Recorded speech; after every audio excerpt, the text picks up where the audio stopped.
kind of dark in here. Let's see. Well, hello everyone, and welcome in to the 6 screens of the Watchtower conference calls. This is a podcast, and we are coming to you from the apostate capital of the world, right up here in Boston, Massachusetts. Well, my name's Rick Farron, and this, of course, is my wife Susan Farron, and we are here tonight to give you the news. But we also have a great guest coming up very shortly. And that guest, his name is Fritz Springmeier. Now, Fritz is he's a great guy. He's a former Jehovah's Witness. He knows a lot about the Jehovah's Witness organization. He claims that the Jehovah's Witness organization, Watchtower, particularly Charles Taze Russell, he claims that Russell is part of the bloodlines of the Illuminati, which is a group of individuals that are trying to really run the earth. Well, he'll be on tonight talking all about that. So thank you for wanting to come in and be with us tonight. So stay with us. If you're on our radio, telephone network, don't go anywhere. Stay right there, and you'll be able to comment. You'll be able to talk with Fritz as well. We got the number going across the bottom of our YouTube. So we are so pleased that we'll have Fritz coming on with us later. But in the meantime, I just want to bring up a few things here that I think are very important. I wanted to tell you that, this is where the 6 screens is where ex-Jehovah's Witnesses come to talk. And they've been doing this now for 20 years. We started out with just a few callers coming in on a Saturday night, but we've been doing this now every Saturday night for 20 years. We have not missed a Saturday night. We are here because you are here. We have a good time together. We all need a community. We all have to listen to what others have to say about the Watchtower organization. So anyways, just a couple of thoughts I wanted to bring up tonight before we get into some of the news. I wanted to mention that the movie, remember the movie that they were making up here in Boston at the 2025 Still alive in 2025 convention. Remember that? Well, that was last August, right around the same time now. It was August 3rd, August 1st. Was it 1st, 2nd, 3rd? Yeah, I think. Yeah, August. In fact, it was 1 year ago tonight. We started August 1st, 2nd, and 3rd. And we had 350 plus ex-Jehovah's Witnesses come up here to Boston. And in fact, AI will tell you was the largest group of ex-Jehovah's Witnesses ever in the history of the ex-witness movement. So anyways, there was a movie that was being filmed there. Everyone remembers the movie. In fact, we had to stop portions of the convention so that they could film the movie. Now, the movie had to do with the Jehovah's Witnesses, and the movie had to do about exposing them for not telling the truth. So anyways, I got an email today from one of the producers, and he says, Rick, the movie is going to be aired in Spain on August 9th. So that's good news. That movie will be aired in Spain on August 9th. So we're looking forward to that. And a lot of the footage was taken at our convention. So we'll see how that all comes out. So I'll give you more information on that. Is it on Netflix? Well, no, it's not on Netflix, but it's on a Spanish news program, and he's going to send me the link, so I'll make sure everyone gets the link. But anyways, also, I wanted to mention last week, I want to redact a statement that I made. Last week, there was a couple that Susan and I did meet in the Chicago area when we were out there, and I did mention that the couple actually met on Match. But that was incorrect. So I want to correct myself on that. That couple did not meet on Match. The husband, well, I won't go into detail, but anyways, I mentioned that couple met on Match, and they were Jehovah's Witnesses at the time. They were not. So I just want to redact that. They did email me this week and mentioned to me that they did not meet on Match. So I wanted to make that perfectly clear. We must have misunderstood. We misunderstood, yes. All right. So anyways, I like to correct things. I like to keep things factual. Sometimes it's difficult. We have a lot going on. I'm not giving excuses, just giving reasons. But it was just a misunderstanding. But there are many Jehovah's Witnesses that have met on Match, as we talked about last week. But that couple that we talked about did not meet on Match. So I take that back. And it's Okay. always good to apologize also, not only to correct the mistake, but to apologize for making the mistake. We didn't do it out of any kind of nefarious reasons. It was just a misunderstanding. Yeah. Thank you for being so kind. Yeah. So, and understanding. anytime at all you hear something here on the 6 grains that doesn't pass the smell test, and those if you say, Rick, that is not right what you were saying, let me know. I mean, we're all human, right? We'll redact it. I'll take it back. I mean, you can't hit the target 100% of the time. So, anyways, anytime we make an issue like that, by all means, let me know. All right, we have very shortly. Yes. Sorry, so I was just going to say, look how easy that was when you don't speak in God's name, when you just speak for yourself. How easy it was for you to just, we made a mistake and we've just corrected it for everyone. But Watchtower can't do that because they speak for Jehovah. So they when they turn back on, go backwards on their words and retract everything, they have a problem. So it's so easy when you speak for yourself, and that's the moral of the story. Speak and say it's your opinion, and not, oh, Jehovah told me to tell you. So I just thought of that when you were saying that. It's such a simple thing, and a lesson learned there for Watchtower, even in this example. Yeah, well, that's the thing. We like to keep. Thank you for saying that, Maverick. We like to keep things here accurate, but we talk to so many people. We have so many people calling into the 6 screens. Susan and I meet a lot of people. We talk to people all week long. There can be some things that do get misunderstood. It's impossible to get it. It's impossible to nail it 100%. But anyways, we have got a great program, as I said earlier. We do have a man coming on with us. He'll be on with us very, very shortly. His name is Fritz Springmeier. Fritz Springmeier is, well, he's well known in the Jehovah's Witness, ex-Jehovah's Witness world. As a matter of fact, he's well known outside the Jehovah's Witness, ex-Jehovah's Witness world as well. He's very accomplished. He's an accomplished person.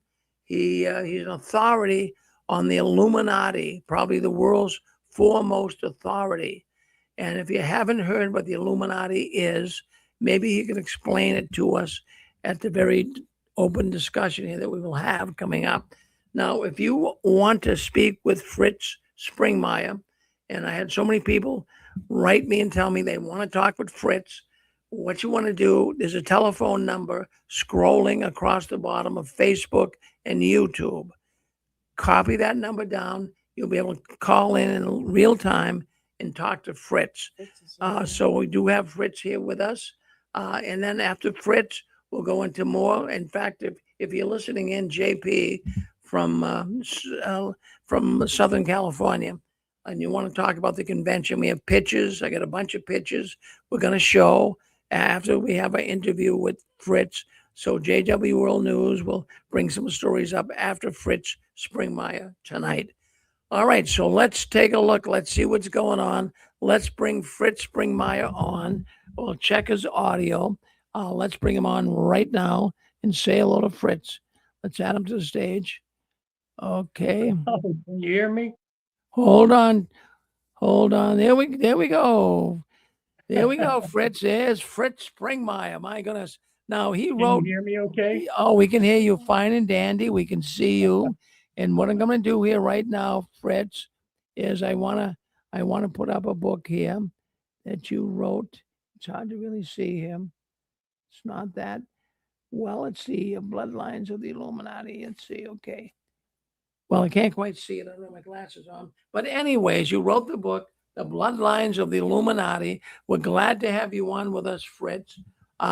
If you would, we have so many new people listening in here to the 6 screens. It's not like even last year. It's not like even 6 months ago. It's like all of a sudden our little network here has gained tremendous amounts of people listening in. And I don't know what it is. I think it has to do a lot with the many witnesses right now leaving because of the Watchtower changing so much.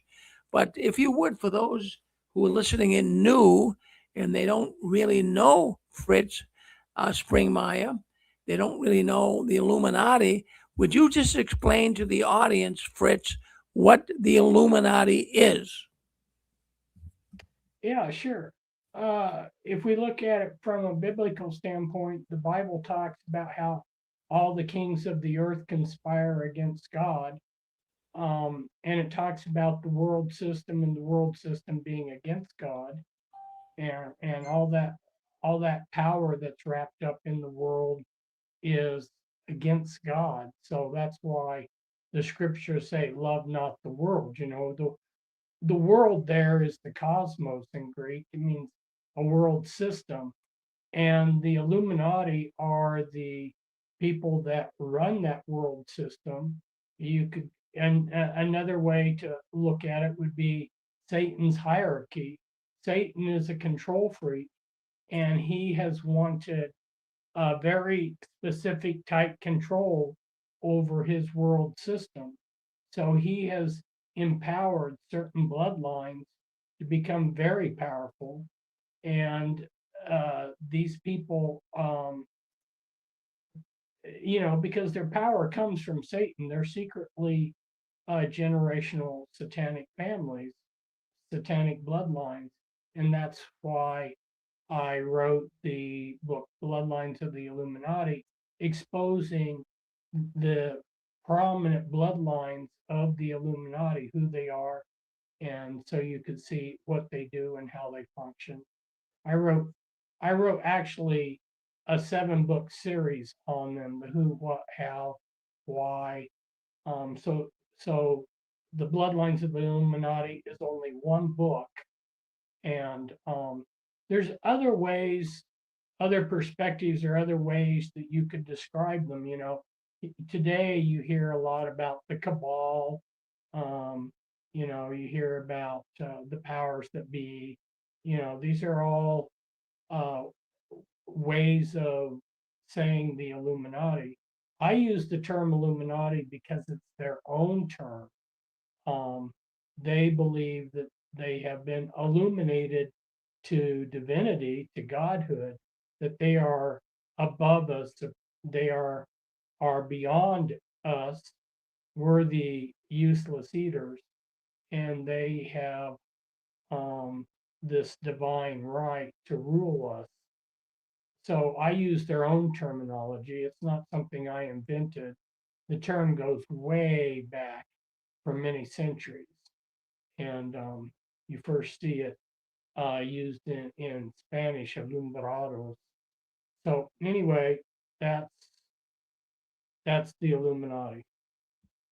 Well, very good, Fritz. I know when I first was coming out of the Watchtower, I did not know even what the Illuminati was. So thank you for bringing us up to speed on that. Yes. And then what happened is, as I was learning more about how deceptive the Watchtower was, as I was getting out of it, a man mentioned to me that he says, "Now, Rick, I knew that you were one of Jehovah's Witnesses." And I told him that I was exiting. I no longer wanted to be one of Jehovah's Witnesses. And he mentioned to me that, well, he says, "I want to bring to your attention, now that you're getting out, I want to tell you about the founder of the Watchtower, Charles Taze Russell." He said, "Now, I want to share this with you, that Charles Taze Russell was one of the bloodlines of the Illuminati." So he was one of these people that you were just talking about that was involved with changing the world, right, Fritz? Yes, exactly. And he was financed by the elite, and we can see some of the proof of that, and some of the evidence of that is in my books, different books of mine. At this point, maybe I'll show this real quickly. So this is the book that I came out with last year, and I took it to the convention that we had at Tewksbury. And the name of it is Understanding the Watchtower, but hidden behind the word Watchtower is the word Illuminati. So when you're understanding the Watchtower Society, you're also understanding one of its branches, which is the Illuminati. And I'm not trying to pick on the Watchtower Society because there's other organizations, many other organizations that I have written about and exposed. But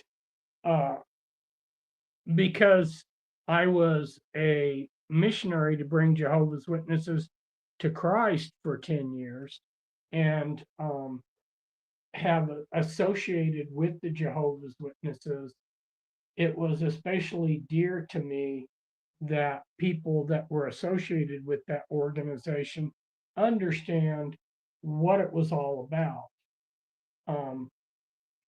Now, some of my other books, like Be Wise as Serpent's book, I go in and show how some of these other denominations were started and controlled.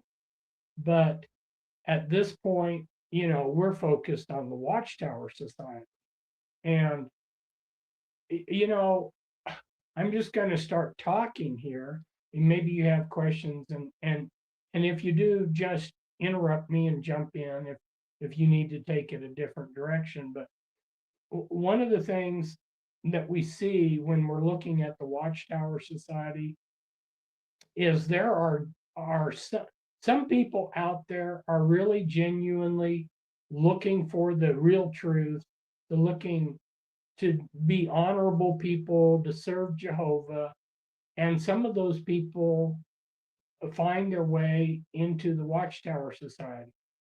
And in that, from that perspective, they are, wanting to actually serve God, and they don't realize that they've gotten themselves caught up in an organization that was created by men. Actually, it was more than men. It was actually demons and fallen angels. But that's another level of understanding things. But the thing is they meant well. And now that the Watchtower Society is just dumping all kinds of its old rules and doctrines and stuff, they're bewildered because they thought that this all came from God. And they didn't realize that they were dealing with an organization that's directed by men, not by God. And so, anyway, like you were saying, who was Charles Taze Russell? And so my book here, which its subtitle is The Watchtower and the Masons 2.0, because in 1990 I came out with the book The Watchtower and the Masons, which showed the connection between the Watchtower Society and the occult world.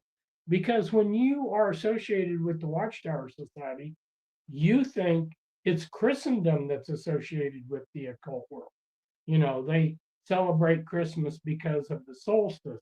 They do this, they have their church steeples because of the phallus. They are associated with all this stuff because they're the ones associated with the occult world.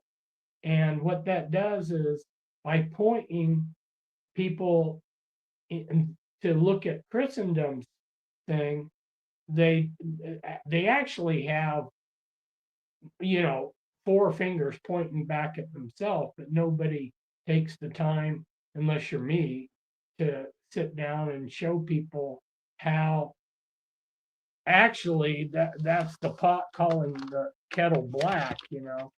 So this book was divided up into 3 sections, and each of those sections was divided up into 3 chapters. So section 1, I talk about Charles Taze Russell and the occult. And then the second chapter is Rutherford and the occult. And then the third chapter is after Rutherford and the occult. And then the second section is focused, it's a focus on Charles Taze Russell. And one of the chapters goes through 37 Masonic beliefs that Charles Taze Russell believed. And these are not minor beliefs. It's like one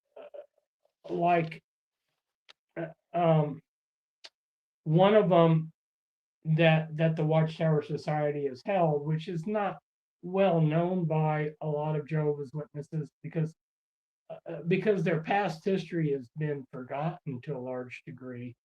But 144,000 Pleiadians coming to Earth, that is a Masonic belief. Trying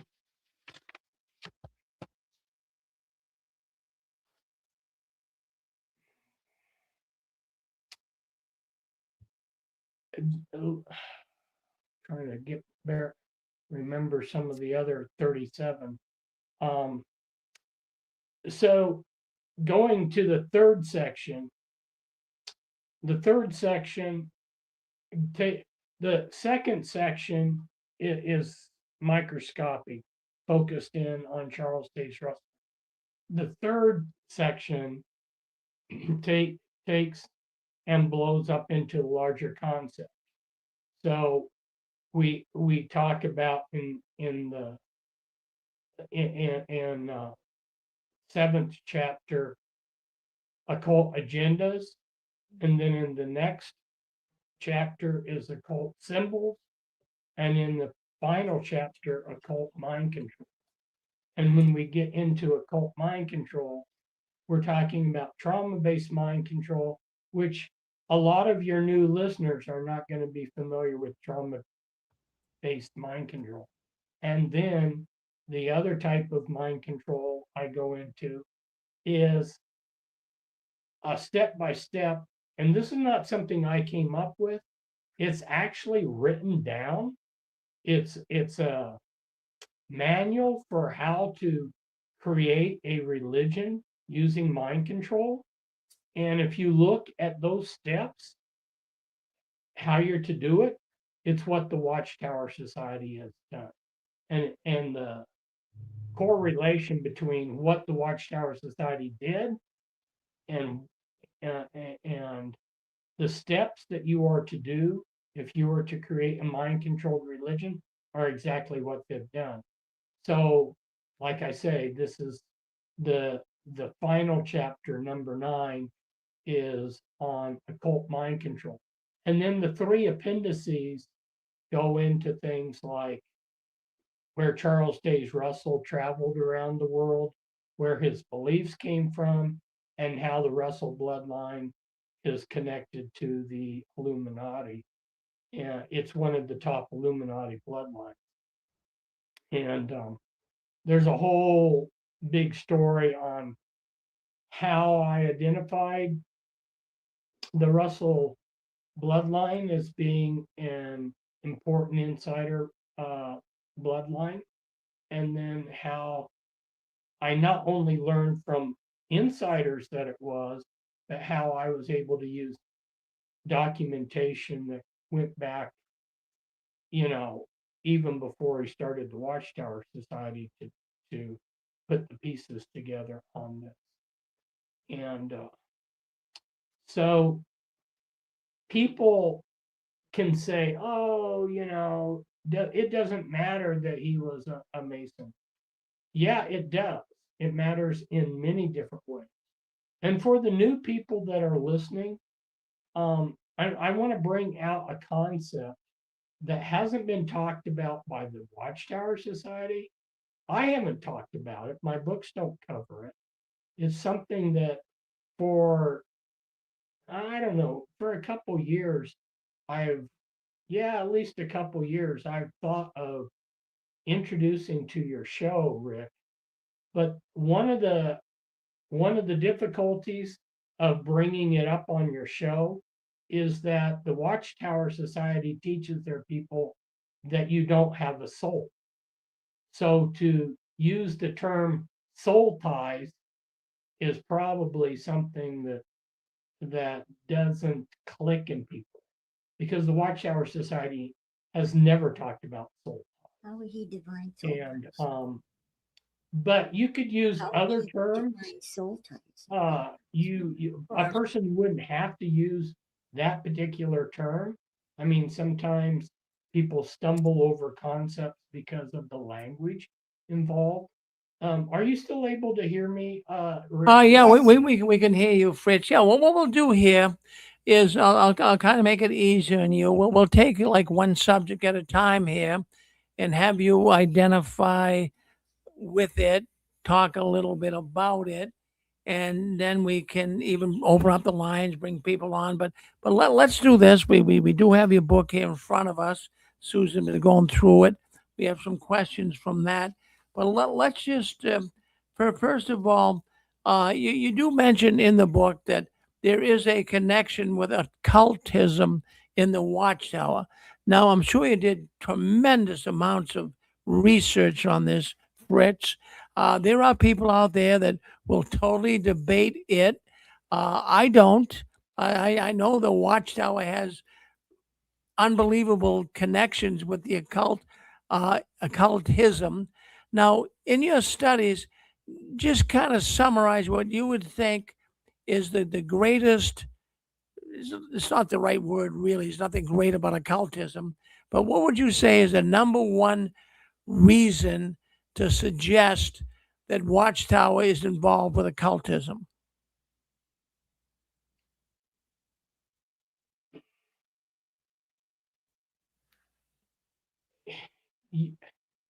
For me, it would be seeing how they have carried out Illuminati agendas.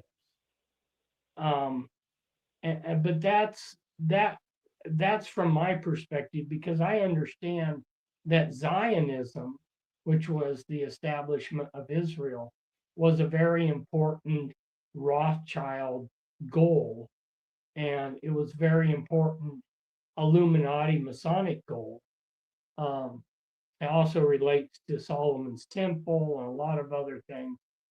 So to me, that makes to see the different things that they have done, that makes it obvious. For someone who understands trauma-based mind control and how that was created by these generational satanic families, to see that there are a lot of programmed multiple personalities people within the Watchtower Society, that right there might be some strong evidence. But for someone who understands what Freemasonry is, to see someone like Stephen Lett, who's a governing body member, wearing a Masonic ring, or to see the evidence that I present in my book that Charles Taze Russell was a Freemason, that might be like the greatest thing in their mind.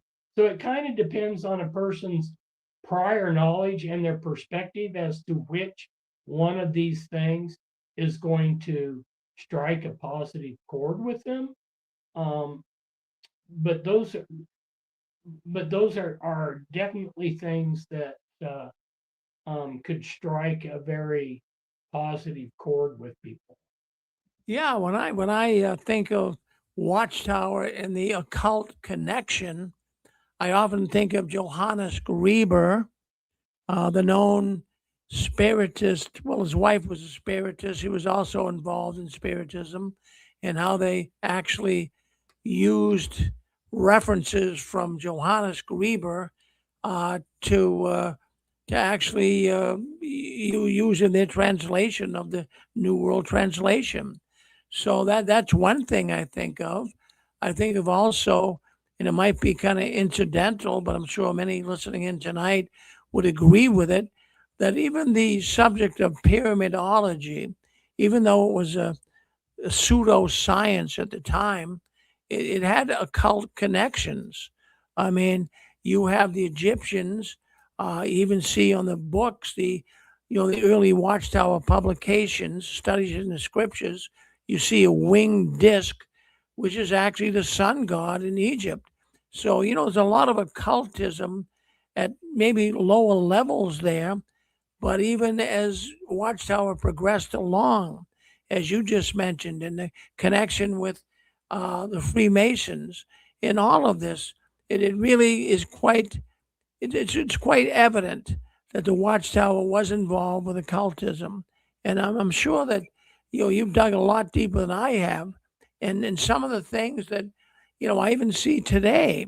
So some of the practices of the Watchtower, even in this modern time, show that they got to have the demons or the devil on their side. I don't want to get preachy here tonight, but I mean, how can you possibly cover up child sex abuse? How can you do that? How can a normal thinking person that isn't influenced by Satan the devil cover up little children being raped and all kinds of bad things happening to them? This is demonic, and there's no question about it. Now, Fritz, also, we'll get off the occultism here. And Susan was going through the book this week and really found some things fascinating. Now, you brought up this ultra mind control, the trauma based mind control. And what got Susan's attention? Well, Susan, you tell Fritz. Well, what's so interesting is it seems that those in Hollywood or involved in the entertainment industry all seem to have a tie to this trauma based mind control, such as what is it, Brother Prince, and George Benson. There's several models, and they all seem to have that tie to this type of religious practice. Maybe you could share some of that because people are familiar with movie stars, I guess. Yeah, what I want to emphasize too. So you do mention in the book, as Susan was just saying, Prince. Now, well, we know Prince, the singer, Purple Rain. You know who I'm talking about. He was one of Jehovah's Witnesses. So in the book, Fritz, you do mention that you feel Prince was under some type of trauma based mind control. Right, right. And so, you look how it functions and how people act, and also talking to insiders that know who actually is subjected to this mind control. And like you say, a large share of the entertainment industry, not just Hollywood, but the music industry, is uh, it has been subjected. And there's some good reasons why that happens. One is the powers that be. I'm going to use that because that may be a softer term that doesn't grate against people's ears, like using the term Illuminati. The powers that be don't want anybody who's in a position to command attention to rock the boat. So they want to have control over everybody that is center stage. That uh, these singers get idolized, and so they need to have control mechanisms over. And another thing too is they do a lot behind the scenes. Um, these the shows that they do, they run a lot of other operations behind them, and it don't think that I'm just picking on uh, singers that have been Jehovah's Witnesses. I mean, I went to, and this was basically you could call it um, a learning experience was a learning experience. Everything is, but I went there to see what I would see, and uh, these top Christian artists, music bands they were just flashing Illuminati symbols and doing all kinds of occult stuff as they sang these Christian songs. Anybody who understood anything would understand. Of course, I think it went over 99% of the people's heads. But yeah, if you start looking at these people, you'll see it and their associates, and you know, people can look and find this for themselves. And if you want somebody else who was involved in it, read Kathy O'Brien's Transformation of America, and she's got another book, a newer book besides that. And Kathy O'Brien will tell you the same thing that I'm saying, that these people were program multiples, just like she was, and she rubbed shoulders with a lot of these people. So this is not just hearsay on my part. I recommend people read the book and see for themselves, because it's this big web. And when you start looking at the web, it gets bigger than just mind control. It starts getting into child molestation. It starts getting into scams. They use the people in the kingdom halls as clientele to scam, and the web is big. And if somebody will read that for themselves, it will speak for themselves. I can't cover all the details off the top of my head to do it justice. Fritz, where is your book available? And also, I have a question. I looked for 10 years to try to find a link, an occult link with Golden Dawn and Russell. And recently, the author Richard Spence was on YouTube, and he was giving a Crowley lecture on a book he's written. And he mentioned that Charles Russell had worked with Crowley on a 19th century correspondence course of the Silver Star in Latin, whatever that is, Argentum, and that this Charles Russell was in communication with the famous, infamous Crowley. So I don't know if you had a file card on that or not, but that answered a question I'd looked for 10 years. And again, where is your book available? Okay, this book, Understanding the Watchtower, the only place that it's available is to email me or write to me, and I will. My email address is springmeiermessages@hotmail.com, and my address is my name, Fritz Springmeier, P.O. Box 1274, Cimarron, Kansas 67835. 67835. Yeah, 67835. I guess I'm getting a little tired tonight. And Cimarron is spelled capital CIMARRON. So you can email me or write me, and I don't have an online presence. That's been destroyed. And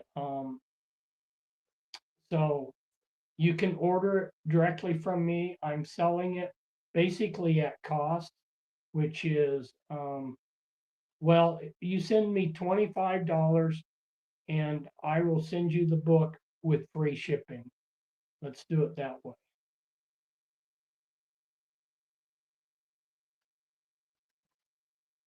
Well, very good, Fritz. Now, I'd like to just touch a little more on this mind control. I don't want to leave this subject because this is something that always comes up here on the six screens. We really try to come to grips with how people are so connected to the Watchtower. They're so loyal. I mean, you can tell them everything you know that's wrong in the Watchtower. You can. It's like talking to a wall. You can't seem to penetrate through that wall. So this trauma based ultra mind control, whatever they want to call it. Can you just give us a couple little examples? Maybe something that would resonate with us, because it's so hard when you use the term mind control. I mean, our mind goes all over the map. But is there any little tidbit of information you can share with us that would show the Watchtower is under mind control? And what would be one of the techniques? If you could share that, that would be wonderful. Can you do that? Yeah, let me refer to how to create a religion, because that's that those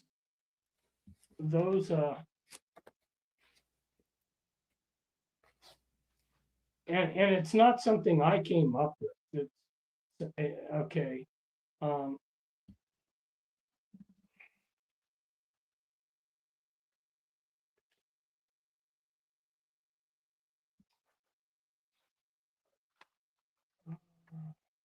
okay, how to create a religion which maintains total thought control over its adherents. And so you got one Maloo control, where they control everything around. That's why they don't want people to go to college. That's why they don't want you to read outside literature. They want you to your uh, everything around you to be controlled. And then the next tactic is that the religion was chosen by God, and and chosen by God in history to carry out an important agenda. And the Watchtower Society, as everyone knows, believe, or they say they were selected by God to pass on new life.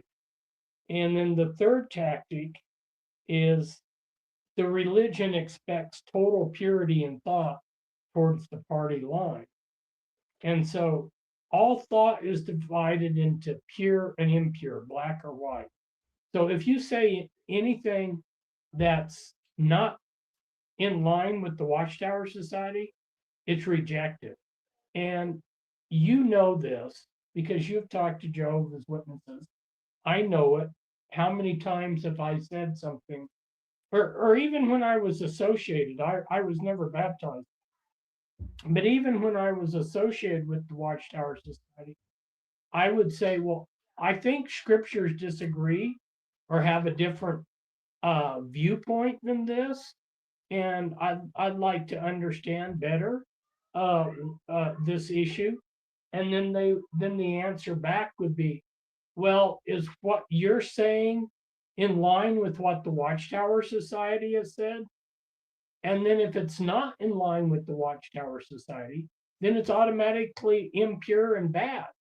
And so it's real easy for someone to reject things because it's just this easy it's just this easy does it agree with the Watchtower Society? Because if it doesn't agree with the Watchtower Society, it's obviously wrong. That's what I would be thinking. End of discussion. Then the fourth tactic is they use what's called confession. Now I realize the Watchtower Society doesn't use exactly the same terminology as the manual on how to create um, a mind-controlled religion, but uh, you use confession to purify. So, like the Watchtower Society, they will demand confessions to crimes, whether they're committed or not, to exploit the power of the organization, because they claim total ownership over everyone. And that was what was totally amazing, was when I brushed shoulders with the the Kingdom Hall and the Jehovah's Witnesses, I was amazed that they wanted total control over your thoughts. They wanted you to surrender to the organization totally. And that you would yourself judge yourself by what the organization would say. So, I talked with one elder, and he said, it doesn't matter what I see or what I believe. If I look up at the sky and it looks blue to me, and the Watchtower Society tells me it's orange, then it's orange. So see, he was a perfect fit for pardon me? I was saying, you were speaking of the soul earlier, and another word maybe is identity or psyche or self, whatever words aren't so offensive. Yeah. But Watchtower has literally tied the identity of the person to the Watchtower, Jehovah's organization. Right. And identity is what makes us, is who we are on the inside. And I learned from a psychiatrist, identity is that thing that will make one man kill another man over the color of a rag. So they manipulate identity. They tie you to Watchtower.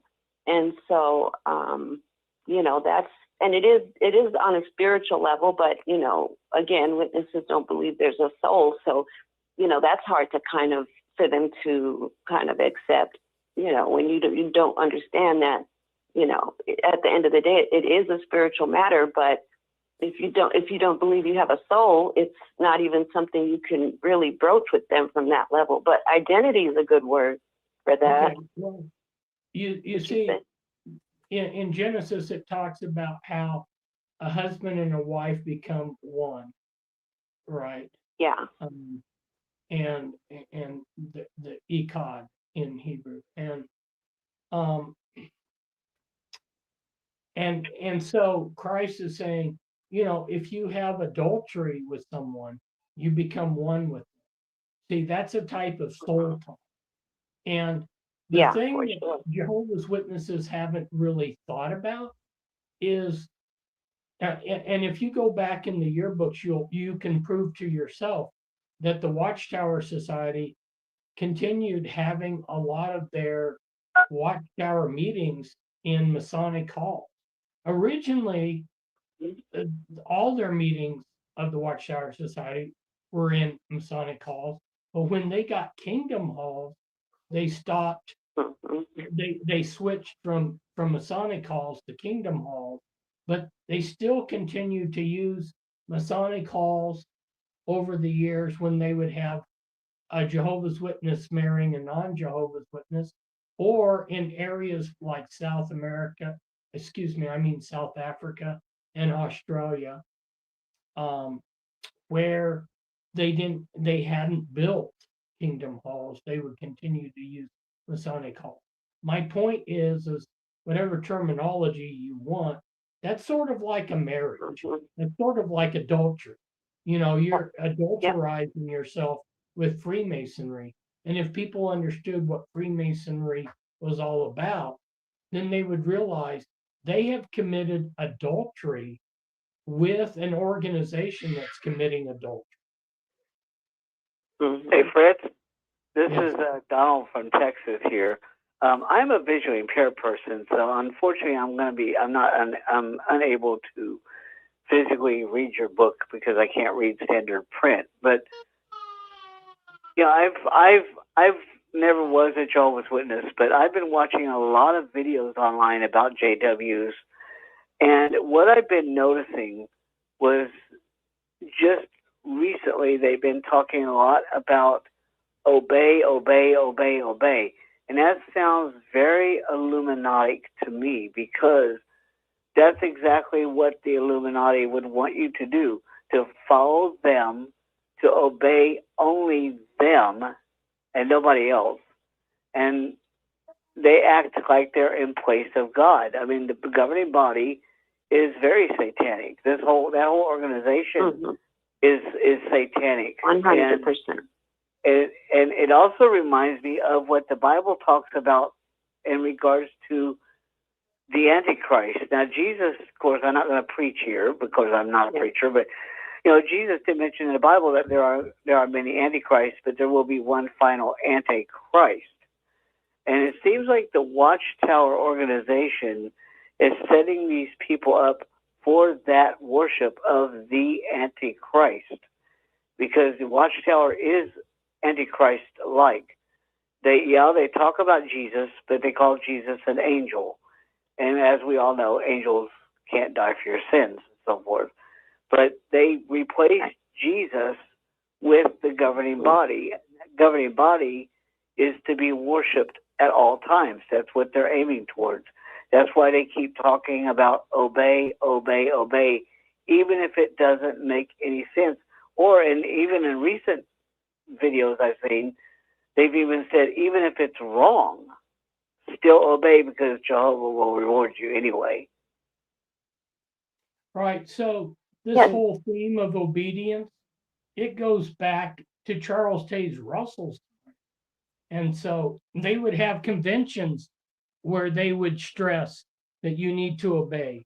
And then as far as setting people up, there are some subtle things that, like, they came out and said, you need this mark on your forehead to get into the new world.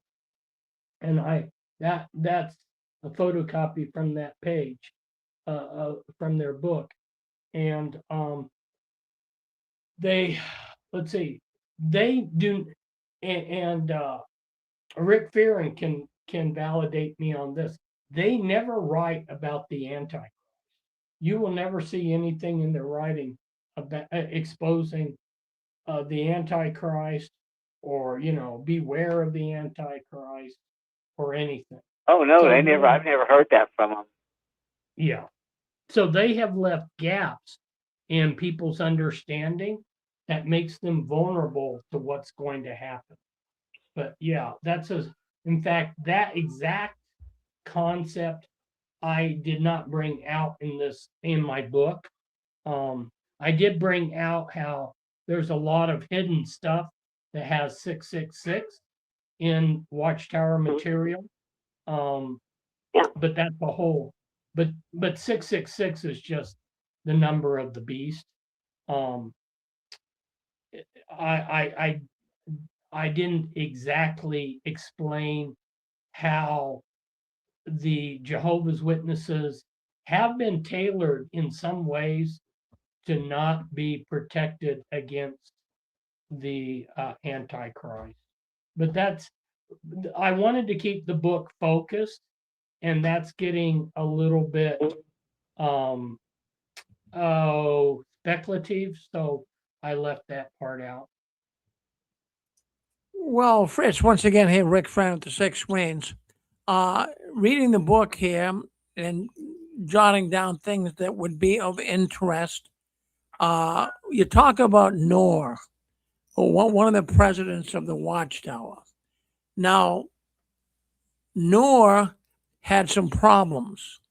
In the book, you kind of say he had sex problems, sexuality problems. Hmm. Would you go on on the record to say that Noor was a homosexual? That's what some people have told me. I would express that with the caveat that, of course, somebody can say something, and that can, until certain things are in place, you can't say 100% that you're sure. But yeah, there's definitely some things that should raise people's eyebrow. And the fact that he was using the term papa for who was just before him, that he was, Judge Rutherford. no, the yeah, I can't pull it up to my mind. You know, Franz, Oh, yeah. Freddie Franz. So, He yeah. would refer to. I'm sorry. Go ahead. I'm sorry. Yeah, no. In fact, there's a lot of references in your book that kind of would point to Noah being a homosexual. But there's one thing that you did bring up here that I really never realized. As a matter of fact, it had to do with judicial committee, and actually, I guess it was Noah that actually introduced the judicial committee. Now, that's something that is still in existence to this day.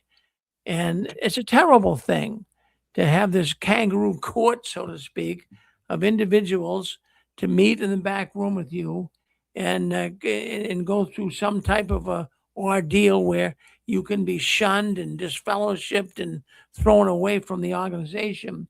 Now, what's difficult for me to come to grips with here is Noor did not have the best reputation.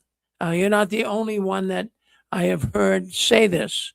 In other words, there's no governing body member or president of the Watchtower that ever had a good reputation in my way of thinking. But just to boil this all down, so here we have a man showing really a lack of empathy when you present a judicial committee hearing and you're going to do a job on a witness for who might not even be that guilty of anything. So this man doesn't really seem like a reputable person. And this for president of the Watchtower. But even I believe you mentioned in your book that he had warped sexuality. Now, can you tell us a little about the new boy talk at Bethel? What is that all about? Oh, yeah. See, I've been busy, and I have a lot of this stuff I haven't thought about for a while. So forgive me if it's not right on the tip of my tongue.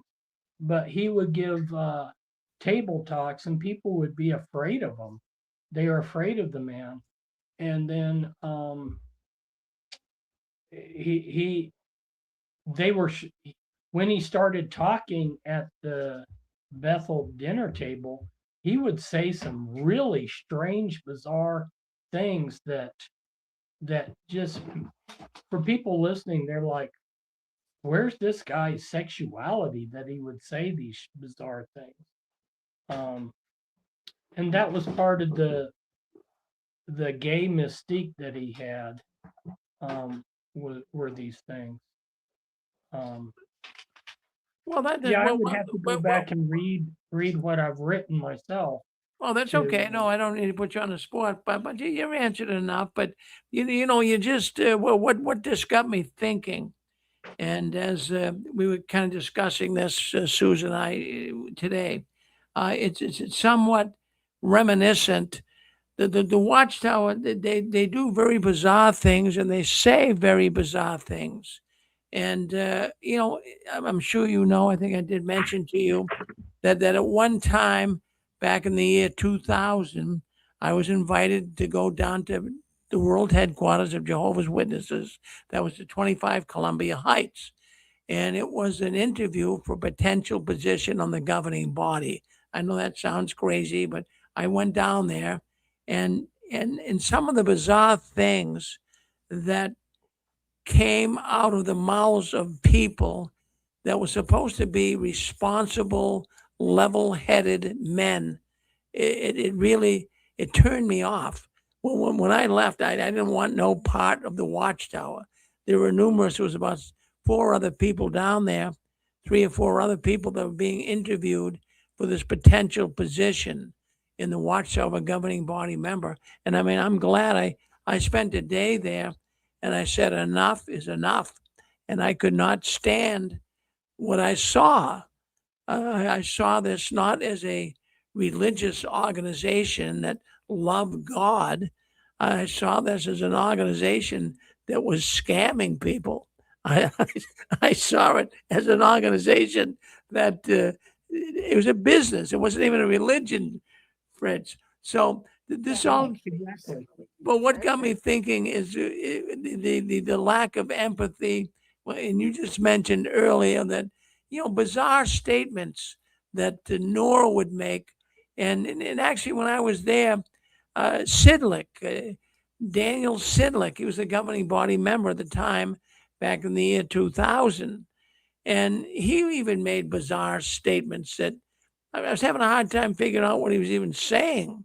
But I'm saying these guys are supposed to be the heads of the Watchtower. My goodness, it was very disappointing. Very disappointing.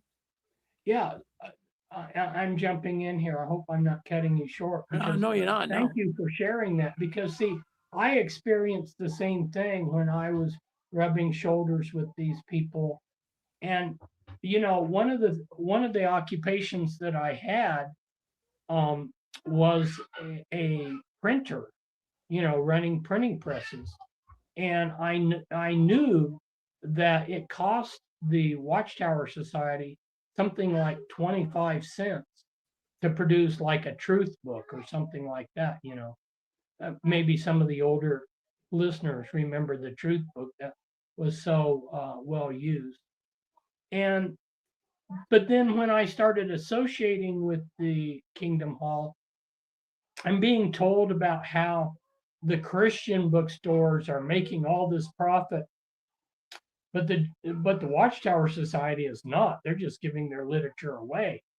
And then I've even been to Bethel where they printed the books, and they're making their own ink. They have the largest printing presses that you could imagine. They're making their own paper. Their cost, and then they got slave labor running everything. They're making, and then their sales force out there is all the Jehovah's Witnesses that are out there selling it for them. So they're making large profits, and yet the Jehovah's Witness in the Kingdom Hall is telling you that that's proof that they're God's organization, because they're not greedy like the Christians. And you just see this kind of stuff, and better.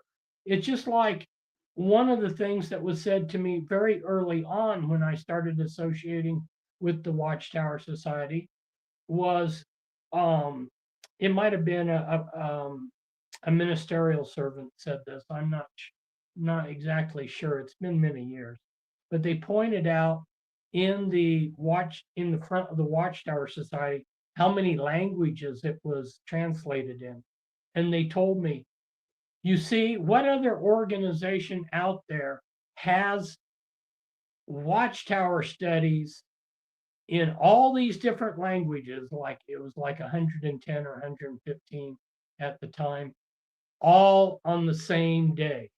But then when I was at Bethel and I was looking at things, no, most of those languages were not being translated into Watchtower magazines so that the Watchtower magazines were available that day.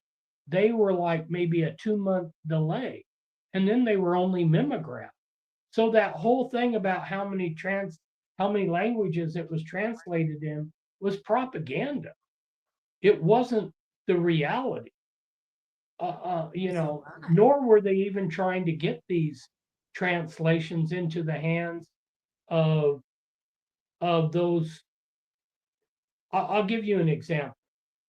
So I knew a Jehovah's Witness in Germany, right? He's since left. But when he was a Jehovah's Witness in Germany, it was really hard to get a Watchtower magazine in German. They got tons of Watchtower magazines in English, and that's what when they went out in service in the street and to people's homes, that's what they were using was English. Do you see what I mean? So it was propaganda that they had Watchtowers printed in 115 languages, and that in all these different languages in all these different countries, they were all studying the same thing, and they were all studying the same lesson in their own language, which really sounds, incredible. It made an impression on me when I first heard it until I found out it was more propaganda than truth. Right. I'll back you up on that one, Fritz, because 5 years ago I put in an order for a French Bible at a Kingdom Hall, and I never did see it. Yeah. Yeah, I tried to get the Watchtower magazine in German, and they turned me down. I wanted a subscription in German, and they turned me down. Well, we got Fritz Springmeier. He is the author of many books. The one that we know him for the most is The Bloodlines of the Illuminati. He's on with us tonight. If you got a question for Fritz, my goodness, do you know the depth of information that Fritz is familiar with? He has researched the Watchtower like you can't believe. Nobody's ever done it before like Fritz has. He knows where the bones are buried. Now, if you have any questions, go ahead. You're with us, Zachary. This is Zachary. The last thing that you were just discussing about, I guess, simultaneous. Somebody's talking. Just so you know, somebody's unmuted. Yeah, and they're talking. Yep. The last thing you just said about this simultaneous translation. What are you saying? You're saying that they did not translate, or the magazines were not produced in the same issue at the same time? Are you saying that was a hoax? Okay, can I explain? Yeah. So the issue it would have been non-issue to me, except when I started going to the Kingdom Hall and listening to the Watchtower studies. This ministerial servant had approached me, and he was talking about how great the Watchtower organization is. You know, there's no organization like the Watchtower Society. And one of the proofs of that was that the Watchtower Society cared about so many people, and they translated the Watchtower magazine into, I think it was 115 languages back then. 110, 115. It said it in the front of the Watchtower magazine. And he said, and his words were, all across the world, Jehovah's Witnesses are all studying the same lesson out of the Watchtower magazine every Sunday. And that was proof that this was a superior organization to any other organization in Christendom. Well, I didn't know better, so I bought it. I bought what he said, and I was very impressed because I've lived in Asia, Africa, Europe, and North America, of course. And so being a world traveler, I was impressed. Wow, they care about the world. Oh, you know, they're really doing something out there. So that was something that I was excited about. So when I was at Bethel and I was looking at what they do, I asked questions, and they explained to me that a lot of these languages, like Urdu or something, they don't translate that to get the lesson out there for the people that do Urdu or whatever minor. I say minor, they're not so minor, some of these languages. That is interesting you mentioned that language. That is powerful. Go ahead. I'm sorry. So I'll tell you why. So they have someone that translates it lackadaisically.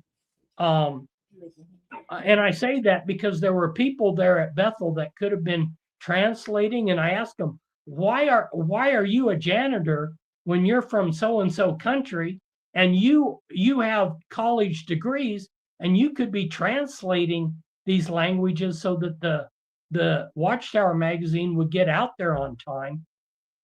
Well, they won't. They won't.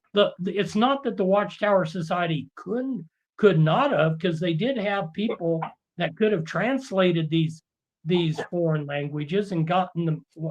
So they translate this language. Can I comment on the translation? Can I finish my thought was here? exposed to?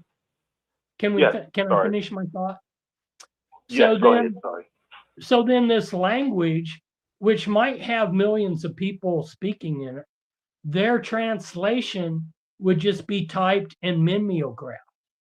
And I got the impression it might not have even been sent to people in that country.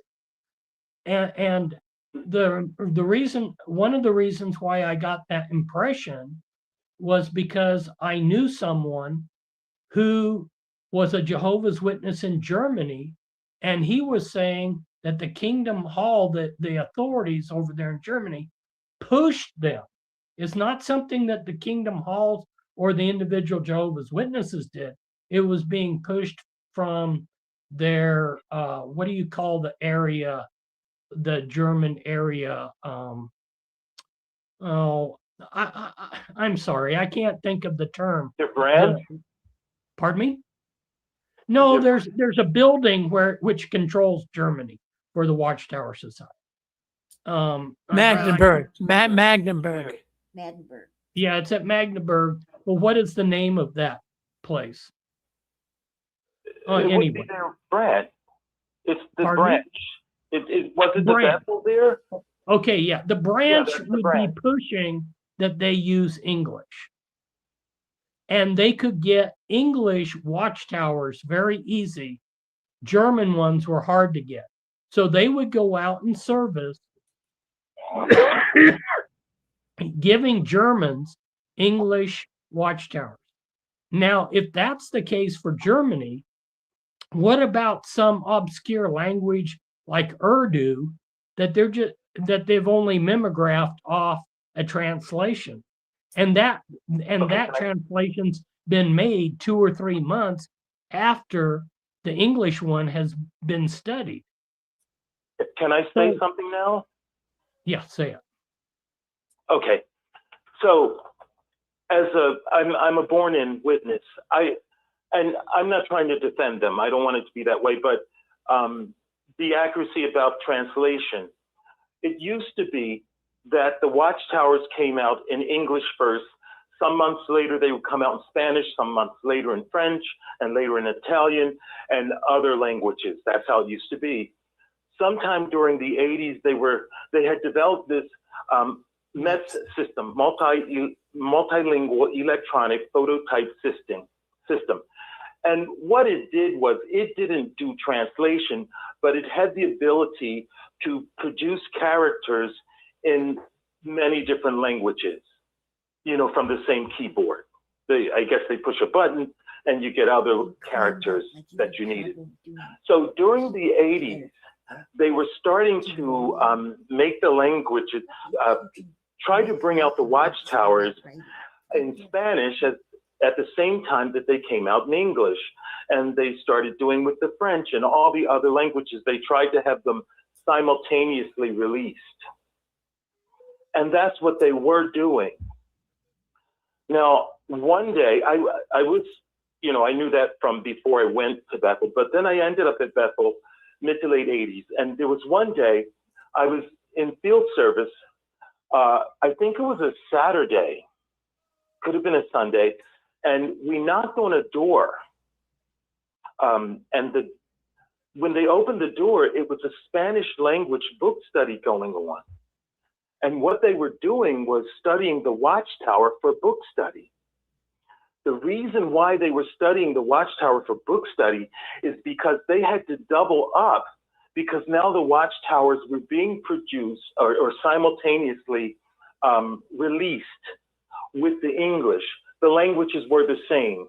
In time, I ended up in a French congregation. Monday night, I would study with the Bethel family, the Watchtower, whatever the subject would be. And on Sunday at my French congregation, it was the same study article. So in truth, the printing was simultaneous, the release of articles. It took some while to catch up with it, catch it up.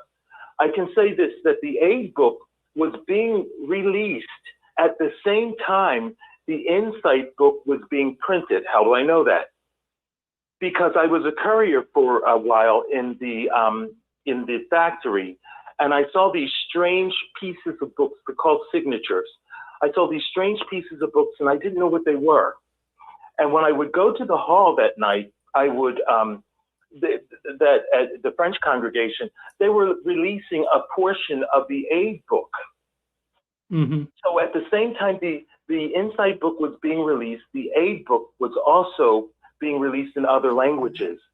And that summer, they released the Insight book.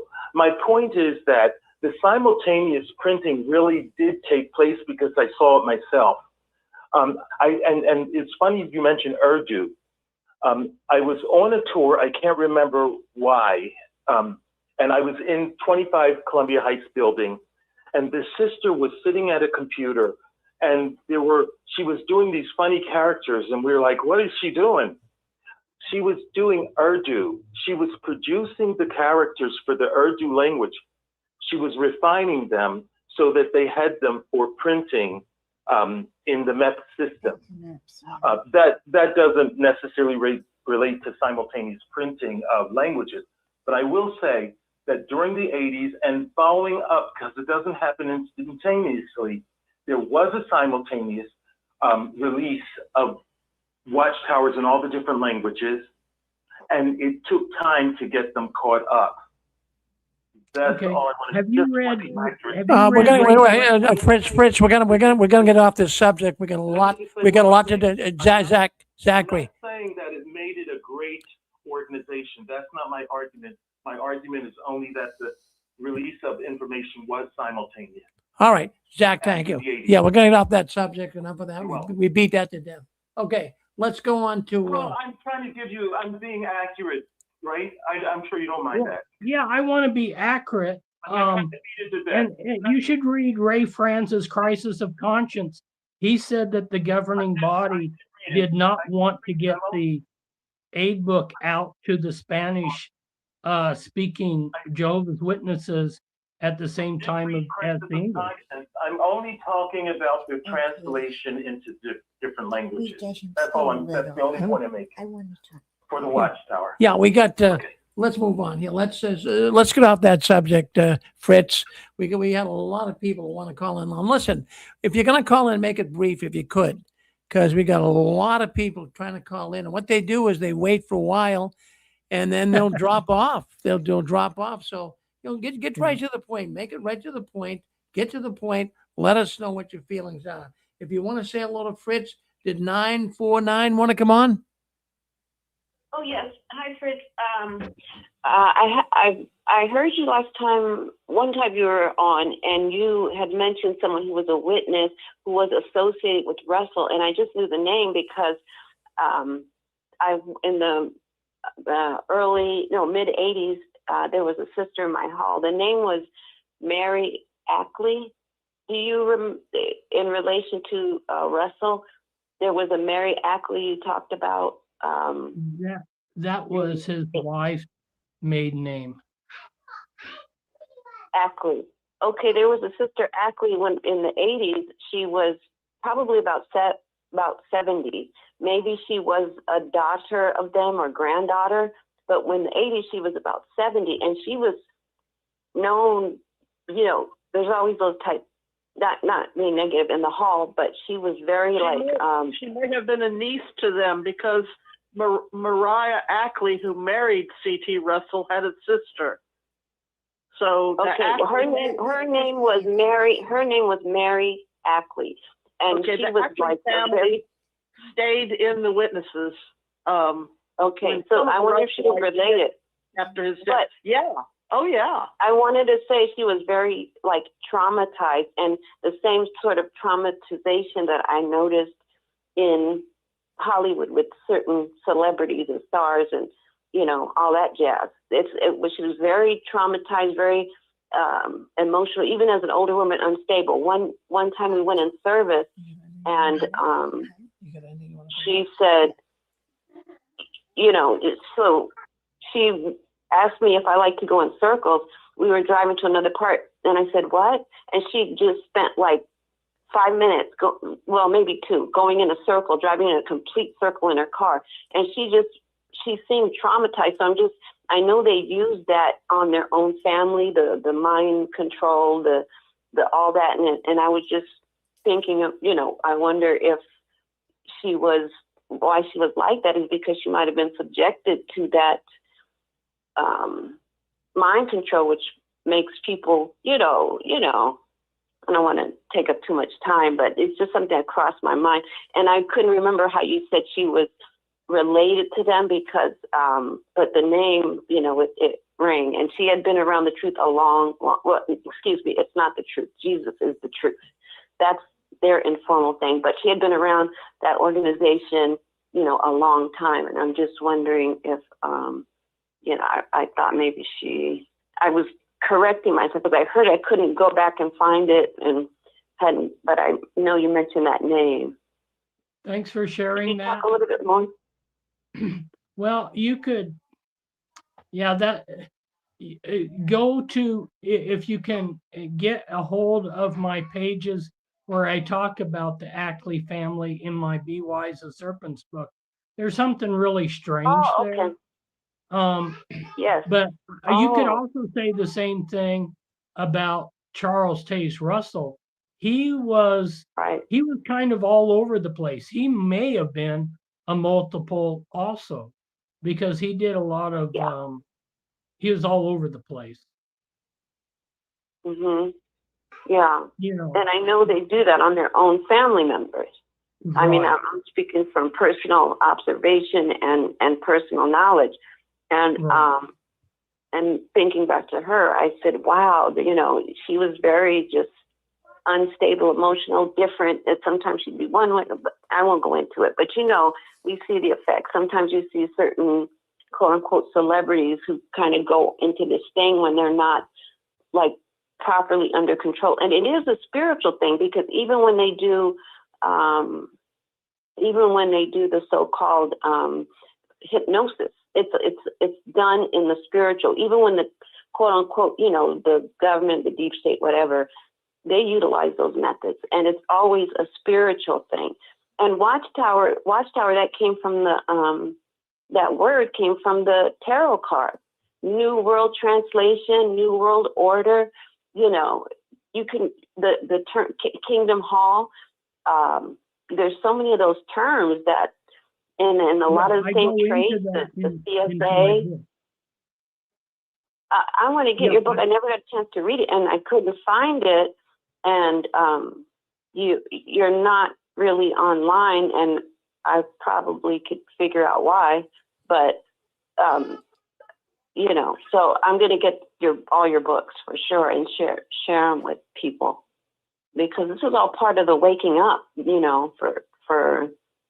For humanity, and witnesses are very much under deep control. They're sinister. It's probably the most sinister of the quote unquote antichrist cults. It's very sinister, very hard to get out of, very hard to get that clarity. It literally takes the Lord Jesus himself to open your eyes. And when I was a witness, I thought my eyes were open, and it was totally backwards.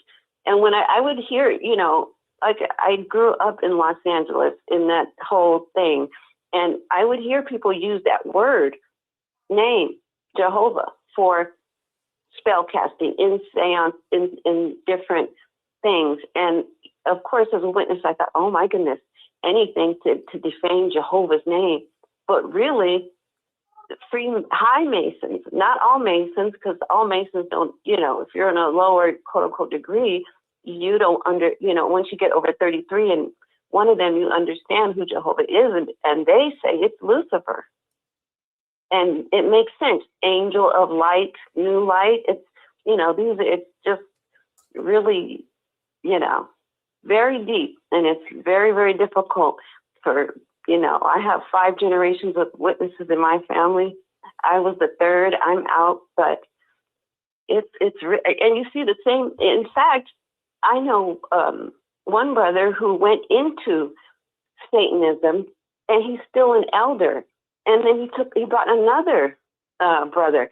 and it started back, and I happen to know because in the 90s, he was at our house and he told my ex-husband, hey, they were playing a game, and I just happened to hear him say, hey, you know how celebrities get rich? You think it's hard work? You think it's this? He said, no, they serve Satan. And he invited him to like a worship session. My ex-husband didn't go, but and he's an elder to this day, and he's also a Satanist. And so now he's brought other people into Satanism, and they go right to the meeting like nothing. So it's a satanic organization because, you can't, it's completely satanic. I mean, I could go on for hours and hours, but I really want to get your books, and I'm glad you came on. I was really looking forward to hearing you again. I never got a chance to read your books, but when you were speaking, I was like, oh my goodness, so on the money. Wow. Thank you for your research and taking the time to put it together and put it out here for us because it's very important. I hope that it helps some people get free. I know my original book, The Watchtower and the Masons, that came out in 1990, I've had dozens and dozens of Jehovah's Witnesses tell me it brought them out of the organization. So that is very satisfying to me that I brought freedom to so many people. But if you just leave the Watchtower Society and don't find Christ, Yes. then you're still You in the can get world. caught up in another cult. Yes. People who leave, sometimes they get into atheism. And, again, it's, what kind of organization produces that mindset? That's all part of Luciferianism too, because, oh my goodness, they're at the same sort of meetings. Globalists, New World Order, they're at the same kind of people who will preach atheism, and I've seen it myself, who say they're atheists and tout that whole ideology, but that's their work. They all have, Watchtower has a job in the kingdom of darkness to deny, obscure, and negate, and that's what they do about Jesus. Because if you don't have Jesus, that's why there's so many ex-witnesses in Hollywood, because they won't call on Jesus. You'll be disfellowshipped if you keep calling Jesus. If you say, "Oh, Jesus," too much as a witness, you'll end up, removed. So it's very anti-Christ, and they have the sinister schemes talked about in the book of Daniel. I know we're not getting in the spiritual things now, but actually it all is tied into that. We can't deny it. It's tied to spirituality. So Yeah, let me jump in here too, sister. It's interesting what you were saying. That elder that you know, or at least knew of, that you say was a I Satan. know him, yeah. That was a Satanist. He still is. Here we hold on 1 second. Yeah, that's the. That's the what that is, Fritz. That's the drunken Bethelites. They've been coming in. So forgive the language; it's very raw and raunchy. But what it is these are Bethelites that are monitoring the 6 screens, and they all get drinking on Saturday night, and we do have them come in here. So they knew you were coming on today, and I knew it was going to disturb them a lot. So what they try to do is come in and harass us, but just let it go. We won't even worry about it. We have the conference locked right now, so people won't be coming in. But the sister that was just talking to you, can I get your name, sister? Sure. You can call me Val. Val, okay, Val. Well, Val was Val. what you brought up, Val, got me thinking. You talked about this elder that was into Satanism, and you talked about how he may have been involved in secret meetings. Now, I've been doing this program for 20 years, and I've had 3 or 4 other people come on here that talked about a secret order within the Jehovah's Witness religion, and it's steeped in occultism. I've had people come on here that said that they actually attended some of these secret order meetings of the Jehovah's Witnesses. So I wanted to ask Fritz, Fritz, have you ever heard of a secret order of Jehovah's Witnesses? Oh yeah, that's to the point that as far as I was concerned, yeah, it was an established fact. Yes, and they were the ones that were running Bethel. Yes. Well, that's fascinating because, in fact, we've had these people come on, and of course, there's so many naysayers. And I just want to establish something. It's very difficult to believe, but I just wanted to throw this on the table. In the ex-witness Jehovah's, uh, the ex-witness world, so to speak, there's two camps. There is two camps. There is a camp that is the believing camp, and then there is a camp that's the unbelieving camp. Now, when we talk about occultism and secret orders and satanic ritual abuse and all this, the non-believing camp, they run for the mountains. See, you can't really believe in you can't believe in occultism if you don't believe in God. If you don't believe in God, you can't believe in the devil. So they're going to deny this this idea of occultism in the Watchtower. They're going to say it's a bunch of hooey, hocus pocus baloney. But Fritz has done the research on this, and I can see that those two camps.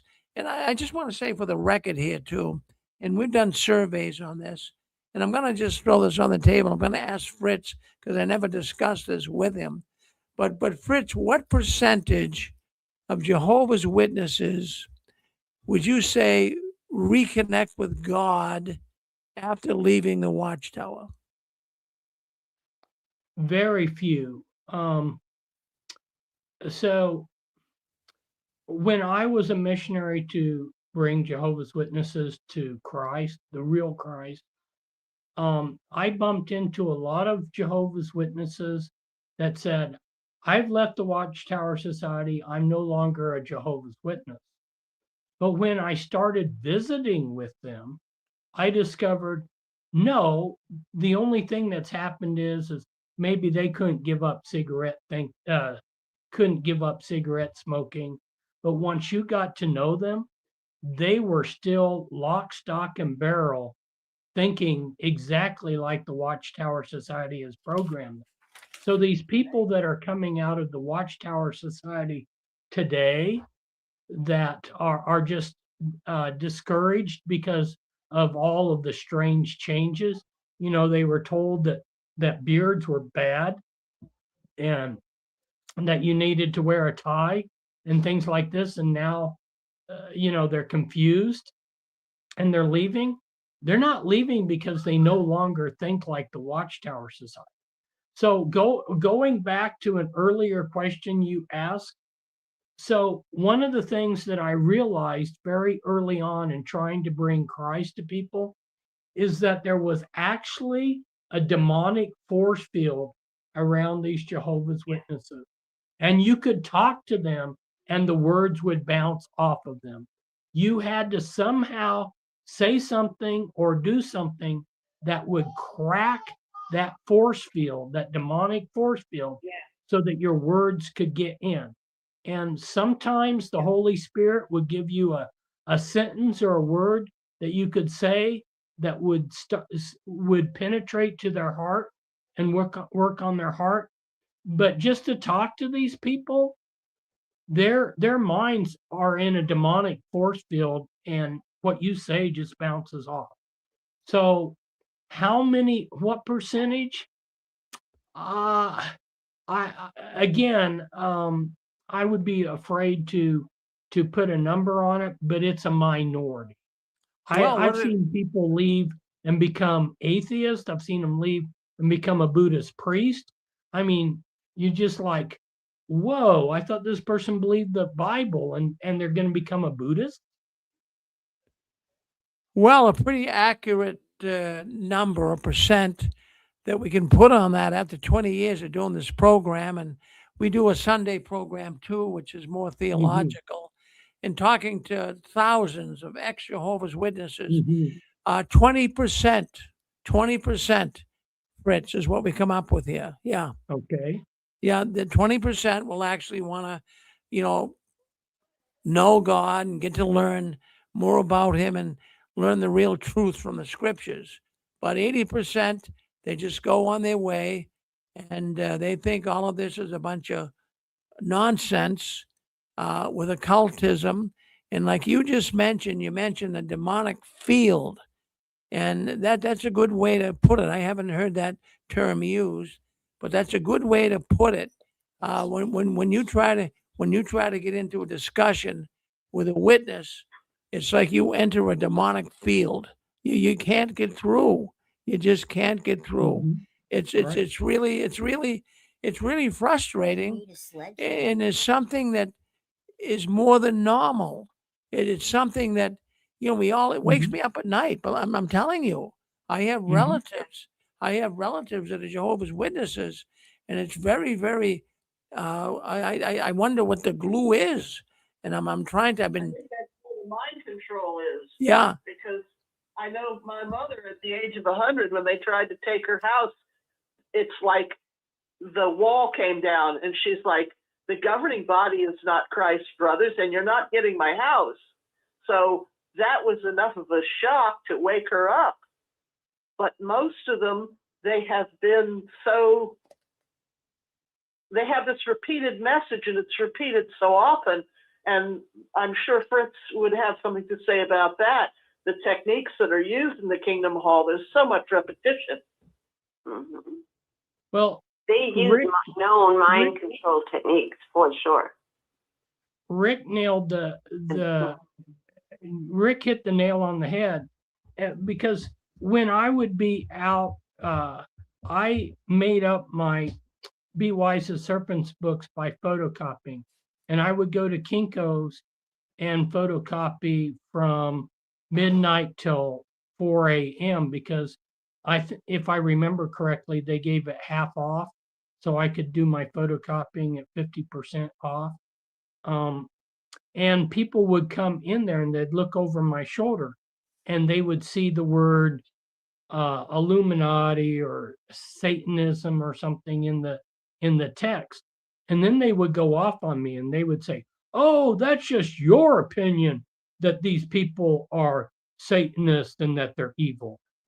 And they didn't even know what they were talking about. But see, if you don't have God, you will absolutely refuse to see evil. Yeah. And they would absolutely refuse to see evil. And I have spoken to these people.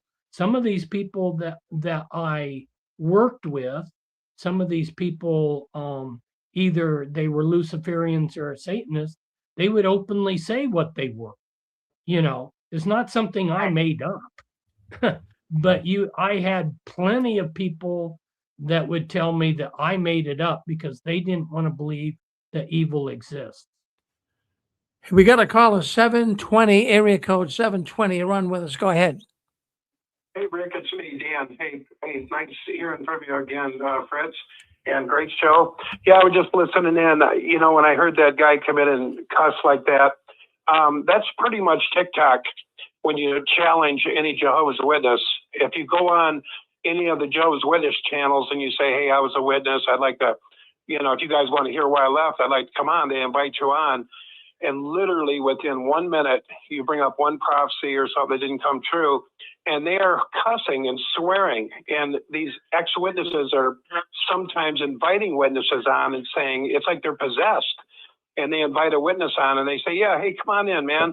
What are you doing on this channel? Come on in. And within literally minutes, they're like satanic. They're like, God directed me here and I'm going to, slash you to pieces. And, and they're cussing and swearing and they're trying to get them off. And it's really something to see the hypnosis. And then when you go on the witness channels and you're scrolling and you're seeing the Jehovah's Witness channels, everyone are saying the same thing. They say two things now. they say one, it's all about Jehovah's name. God's name, Jehovah, Psalms 83:18. What part of that don't you understand? And that's their reasoning with people. And the other thing that's becoming really prominent is they're saying, where would you go? You know, you guys have heard it. Where would you go? We have the sayings of everlasting life. So that's permeating now through TikTok. Where will we go? Where will we go? And people are like, you know, how about just leave for one? But it's amazing, the brainwashing, and there's no depth to these guys. If you talk to them, there's no depth at all. In fact, when you suggest for them to think a little bit, could you just think a little bit about this? They explode. Like you say, there's some kind of, like Fritz said, there's some kind of possession. And I think it's because when we went in, like if you go into Masonry, you give your allegiance to the Grand Lodge. You're under the Grand Lodge. When you do an obligation, you are under the Grand Lodge. And so when you come into Watchtower, you have to do the same obligation. When you're going through your questions, you say that the governing body is Jehovah's faithful and discreet slave that give us our spiritual food at the proper time. And so we come into a covenant with not Jesus, not God, but the mediator is Watchtower. Even a little higher than that, they proclaim, you know? So anyway, it's just interesting. I just was listening to you guys and I was like, oh my God. I said, they are possessed. I haven't met one of them, including my family, my brothers. The minute I talk to my uncle, he says the same thing. The minute I say, you know, here's something I'd like you to think about. He'd say, you're an apostate. And I'd say, hey, whoa. We were having a nice conversation. What got over you? And they blow up like a time bomb. And I'm like, all I'm doing is just sharing my perspective, why I left, and trying to have an open and honest conversation. But I tell you, something about them, I don't know what spirit's over them, but they do not want them to wake up. And the minute they start, you know, you give them a little bit of reasoning, they freak out. It's the most amazing thing. That's why I was wanting to Spirit talk of about soul deception. ties. I was wanting to talk Yeah. about soul ties tonight because the organization associates with a lot of questionable things. You know, they put their money into military defense companies. Some military defense companies, they have 50% of the shares, and cigarettes and porn. You know, their soul ties then come back on the Jehovah's Witnesses. So even if you join and you're a sincere person, you're rubbing shoulders, you know, with an organization that continues to meet in Masonic halls. You're rubbing shoulders with an organization that some of their leaders have been Freemasons, you know, and so yeah, thanks for saying what you did, because that's bringing out better what I was trying to get, what I was trying to express about the dangers of the soul ties of the Watchtower Society and the members. Can I say one more thing, Fred? Contaminated. Pardon me? Yeah, it was one more thing in alignment with what you're saying. I was in an assembly 2 years ago, and when I was in there, it was very interesting. This is important, what you just said. The people were lying just like governing body. When there was an elder who turned around and talked to me, and I said, he said, well, why'd you leave? I said, well, 1975. He said, what happened? And I said, well, you know what happened in 75. And he said, and I oh God, I don't want to tell you what I thought, but I wanted to knock him out because he was bald-faced lying. And I thought, how in the hell are these guys lying now? They're publishers, like above, so below, like, like daddy, like son. I mean, you are rubbing elbows with darkness, and, it's a whitewashed grave. And I got to tell you, so I'm telling the guy, I said, it was 75, you know what happened, right? And he says, no, never happened. What are you talking about? I went, whoa. I was like, holy shit, like, are you kidding me? And then he goes, well, when did you leave? I said, well, I left during the generation prophecy. What's that? I mean, this guy's an elder. He's older than me. And I'm going, 78 years from 1914, we were in that generation that would by no means pass away in the Great Tribulation. And he goes, never happened. I don't know what you're talking about. And I'm telling you, I was like, how did the organization do this? But they don't have a consciousness for righteousness because, I hate to say it like this, but I know they're under hypnosis, but they're rubbing arms with darkness. They're in darkness. They don't know truth from darkness. And I got to tell you one more thing, and I've said it before on the show. When I was at that assembly, when I walked in, it was very bright. And I got to tell you guys, it was a damn Truman Show. The Watchtower had created a freaking Truman Show. It was like perfection. The clock clicked, two brothers walked down the thing. They start counting all the way around the hall. It was like a Swiss clock. I said, what the hell is this shit? You know, I just looked around like, what in the hell?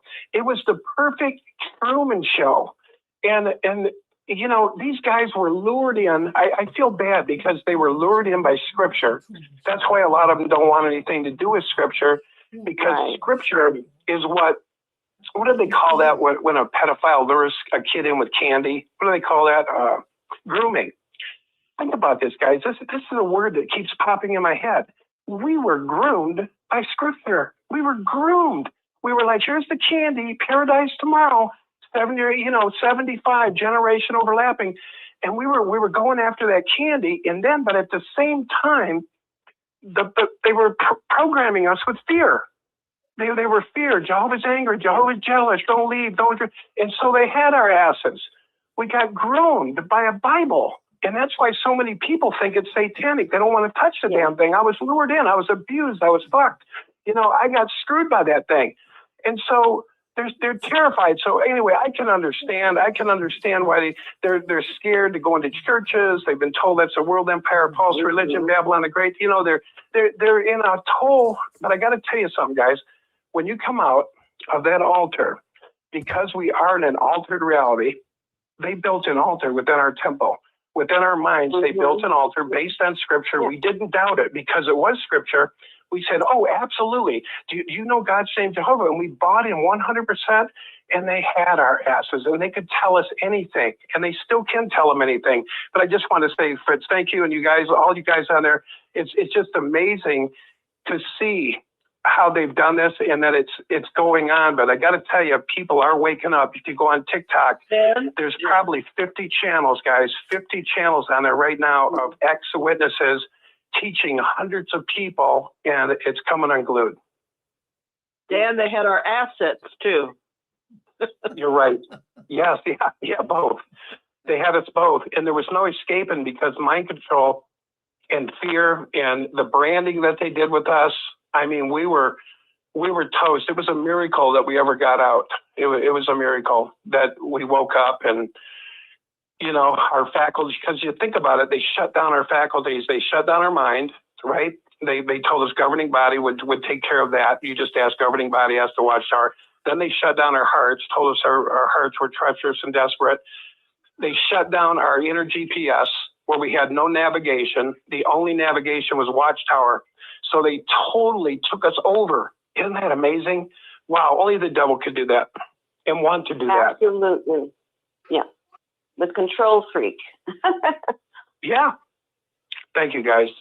Thank you, Fritz. Thank you, Rick.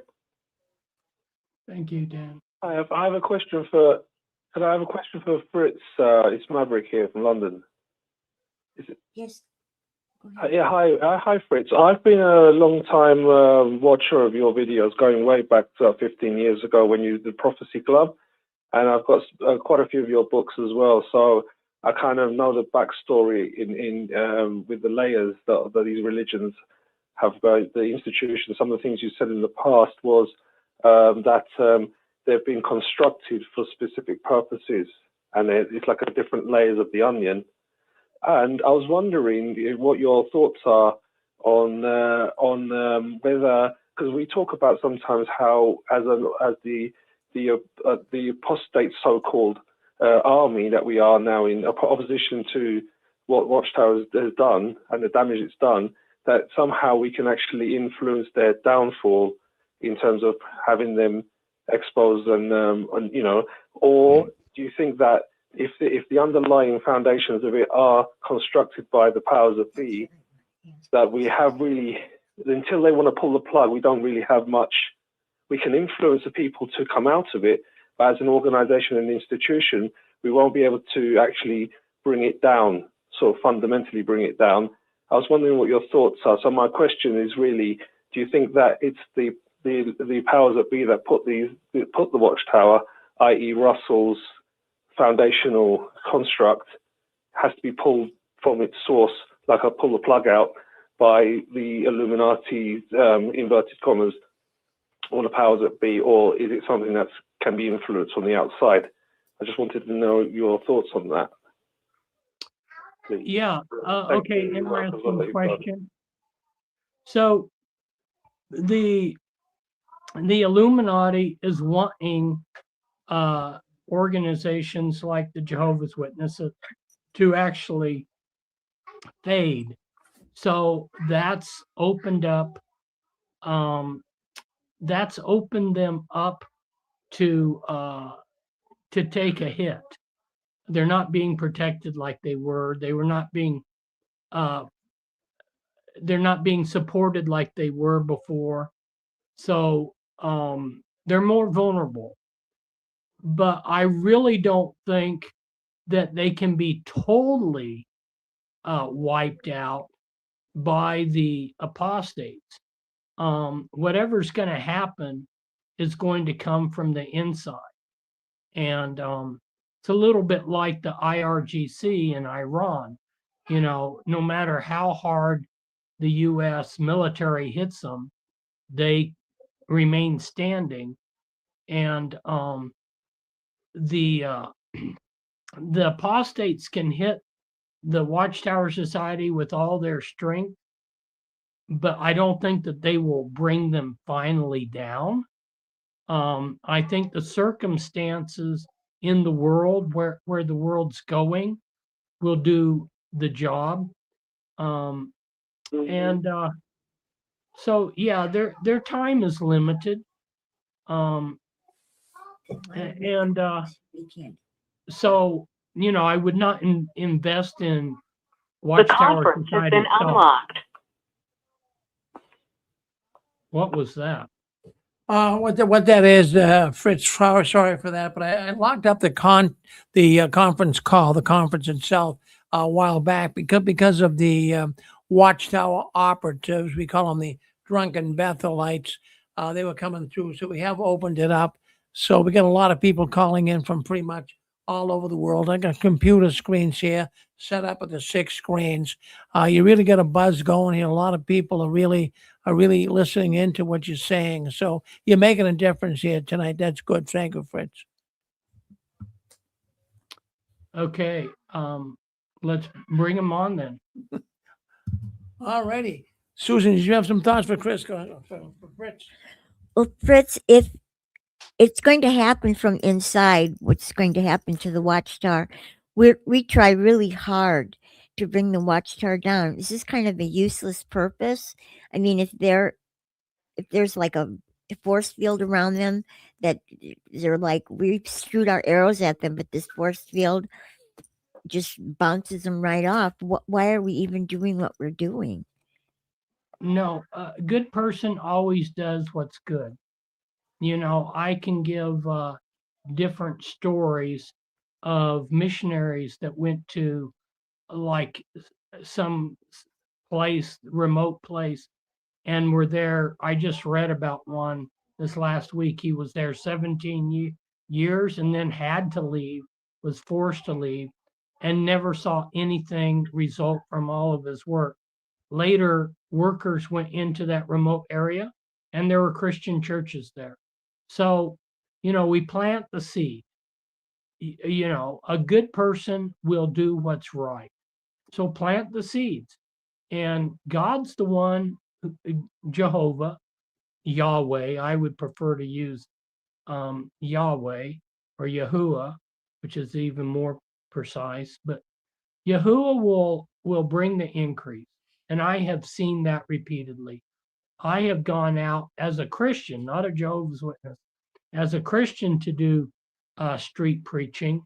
And I have seen that Yahuwah, God, was the one who brought the increase, not me. I made myself available. I was there for him to use, but he was the one who brought the increase. So yeah, we want to continue doing what's right. what God has called us to do. And you know, that's called the Great Commission.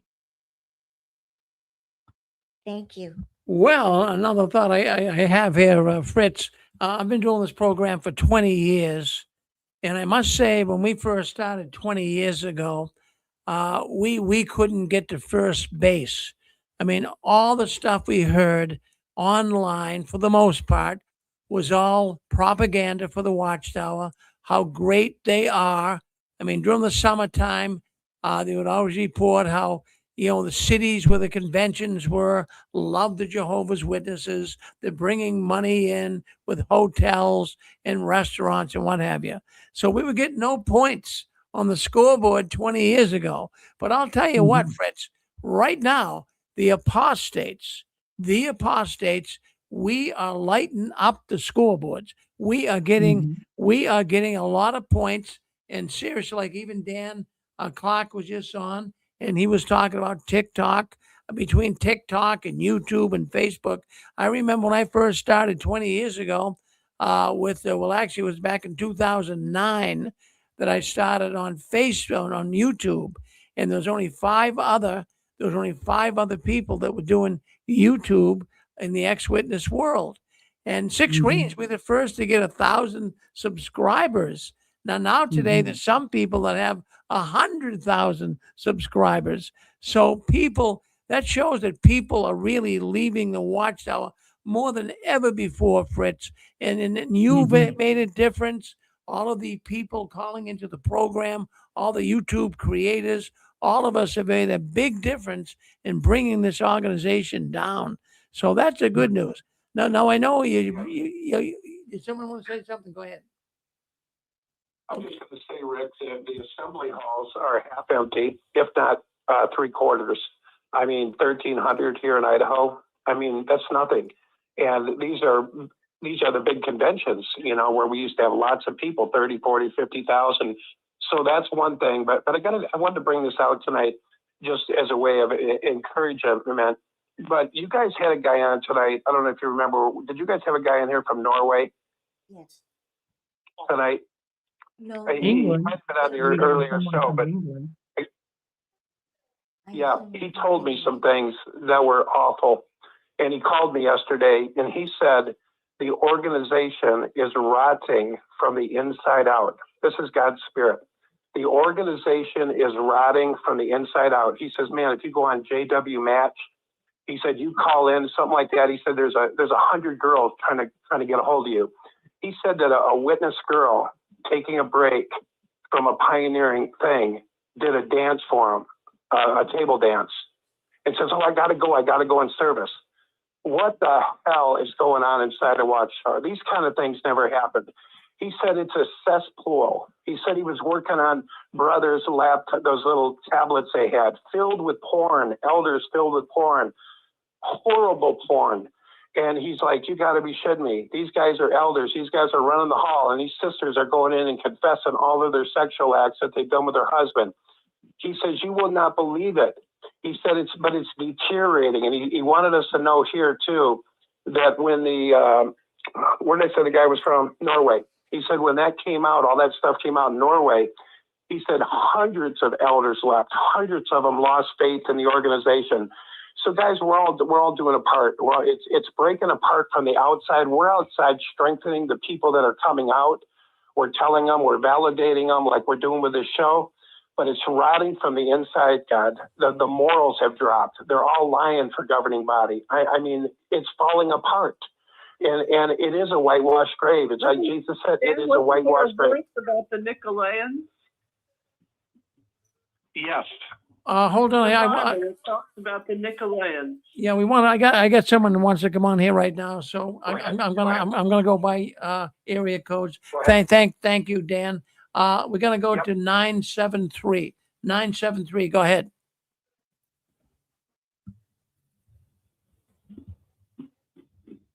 Did you want to come on 973? We cannot hear you. Rick, if they don't come on, can I ask a question? Yeah, you go ahead. You're on with us. Go ahead. Yep, go ahead. Okay, hi. My name is Susan.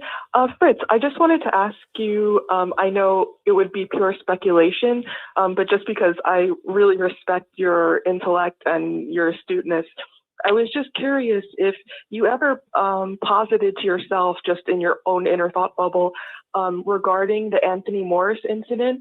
I just wondered if you had any theories that you ever posited just to yourself about, number one, whether you think that Anthony Morris was like sort of one of those governing body members who also, was fully in the Freemason Club and knew what it was really about and had to, sort of insider in that sense. And my second question was if you had any theories on what may have went down with him. I was just curious if that was something you ever posited about. Well, back when that was happening, I was in touch with some people, and I had a pretty good idea on it. But I have been working long hours, and it's been a long time, and I don't remember what my take on it was, but I'm thinking, if I'm remembering correctly, that I thought that he might be one of these people subjected to trauma-based mind control, and that um, they really let whatever happened there, which I can't remember, they let him off pretty gently. I mean, it's not like what they do to the normal Jehovah's Witness that gets kicked out of the Kingdom Hall where you lose everything. Um, I mean, I know some horror stories where people, they just basically were kicked out on the street and had nothing. And they had given everything they had to the organization for decades. So, yeah, I can't remember what it was. I'm sorry.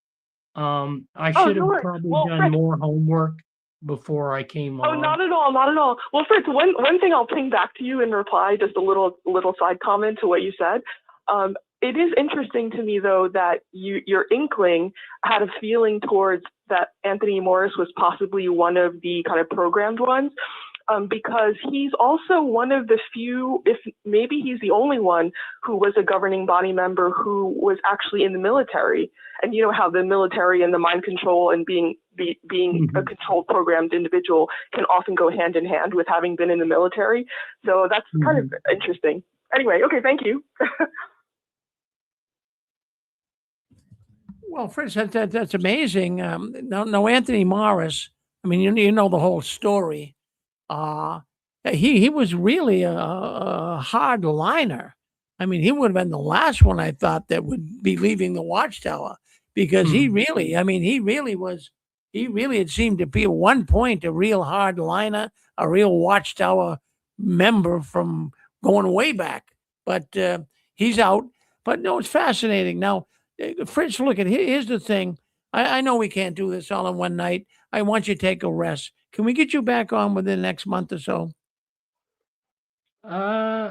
Maybe. You don't have Maybe. to. Okay. I'm afraid to commit. No, I know it's hard for you. So listen, what we'll do. He's tired. Yeah, I know you're tired, and I don't want to keep you up. I didn't think you'd be on this long with us, but we've got a lot of people. Listen, I want you to just. What will be your last words? I'm going to put your email. But before you leave, I put a picture up on the screen. This is the Tallahassee, Florida convention this weekend. Look at that. Look at all the empty seats. That is not the way it normally would be when we were witnesses years ago. So many people are sending me pictures, and thank the people who sent me that picture. I've got so many here tonight that I was going to share with the audience later. But I have to tell you, so many empty seats. The apostates are making a big difference. Well, what's your last words tonight, Fritz? Well, I love Christ. It's the reason why I do this. And so I just, I would pray that people don't throw out the baby with the bathwater and realize that the Watchtower Society was a perversion. They were that's why it's important to understand that the powers that be, the Illuminati, created them. And if you can grasp that, then it will help you to realize that there is still a genuine faith in Christ that you can have. And they have stolen that from you. And it's so sad. It's so sad that people have had Christ and the Holy Spirit and all of these beautiful things of the Bible stolen from them. And that's what I would pray that they could find. Well, thank you, Fritz. Now look at people are asking here, where do they get the book? I'm going to put your email is right up there. You can see it there right now. Springmeiermessages at hotmail.com. I have it written right across the screen. Now they can call you or they can write to you and get the book. Is that how it works, Fritz? They should write to me or email me. Don't try calling me because I work 60 hours a week and I don't have time for dozens of phone calls. All right. So if they email you and it's $25 for the book and you're going to mail them the book out. So that's the best way to get a hold of you is through your email. So you see the email. I don't know. It keeps going off, but let me put it up once again. There's the email right there. springmeiermessages at hotmail.com. Well, all right. Well, our telephone line just went out. So anyways, it goes on for 6 hours and it goes out, Fritz. But thank you very much, Fritz, for wanting to come on tonight. We really appreciate your presence. And if anyone wants to get a hold of Fritz and you didn't get that email, write me at jwworldnews@gmail.com. And I will make sure that I give you the email. You can write to Fritz and you can get the book. Well, thank you, Fritz, very, very much for coming on tonight. Fritz, thank you so very much for much, taking the Rick. time. Thank you for taking the time away from your precious family. Thank your wife for me and give your kids a hug and tell them thank you that they let their daddy spend time with people who really needed to talk with him. Thank you. Well, that's right. Now, listen, you're a good man, Fritz. Don't you ever change, and you stay on the trail of the Watchtower. Thank you very much. I'll be in touch. Thank you. Okay. Yep. Love you, Bye-bye. Rick. Bye. Yep. Bye-bye. Well, there you go. That's Fritz Springmeier. And I have to tell you, it's amazing the information that amazing. this man has. So, Susan, what do you think of that, huh? He's amazing. You know what? It really makes me see that I've been given a precious gift to have gotten out of the Watchtower. Now, some people may not think that way, but I do. Well, you know, Susan, the thing that, what I try to do is I try to extract something that was, that kind of resonates, kind of, I can't remember everything, and you can't. When I remember, even when I was a witness, even with a public talk, if you remember 5 minutes of an hour, you're doing good. But in the world we live in, we can't remember everything. But I try to take away a little nutshell. I try to take away a little bit. And what I heard here tonight, did it really click with me, is the word demon field. Now, I never heard that term before, demon field. And they kind of really summed it up on what goes on with the witnesses. And I've always mentioned before, it's so hard to enter the atmosphere of a witness and then try to get them to talk to you. You being apostate, talking to a witness, they run the other way. But Fritz brought up a term, demon field, that made a lot of thought to me. I really did. It made something that it made me understand that, it's mind control. We understand that, but this is so ultra. This is so special, so to speak. It's trauma-based mind control. This is of the highest order. And, when I think of something of the highest order of evil, I think of Satan, the devil. So, this demon field, they're in it. These people, even when Dan Clark called in tonight, I appreciated that, where he talked about, trying to talk to his relatives. You can't get through to them. And even if you're making sense to them and you're not even doing it in a hostile way, it's very annoying. Something is blocking you from getting through. I'm going to go with the demon field. I think it makes sense, Susan. I do too. I used to be that way, and that someone or something got through to me. I think it was my former husband. Here I'm standing there holding it. It says destroy the letters about these pedophiles that we've sent to you. 8 letters. Destroy them. And I said, what is this? Are there pedophiles in the Watchtower? No, there's no pedophile. It says here they sent you 8 letters about pedophiles. Have you read these 8 letters? No response. I could not get him to respond. I'm holding it in front of him. The literal letters before him, and he would deny that's such as they're not there. How can you do that? It's very annoying, Susan, very frustrating when they do that. And it's it was so good, though, to have Fritz on and talk about the Illuminati. And I know everybody out there in the audience, Don't you might not totally get it. And, we have people come on. We have, almost every high-profile apostate you can possibly think of. Even a lot of the YouTube creators, they've been on the 6 screens in the last 20 years. We never got Ray Franz on, but he died before he could come on. But we really appreciate the effort that all of the apostates have made to bring this Watchtower to its knees, and that's where it is right now. And we're not going to be able to go into all the stuff I wanted to go into tonight, but there's one story I wanted to share.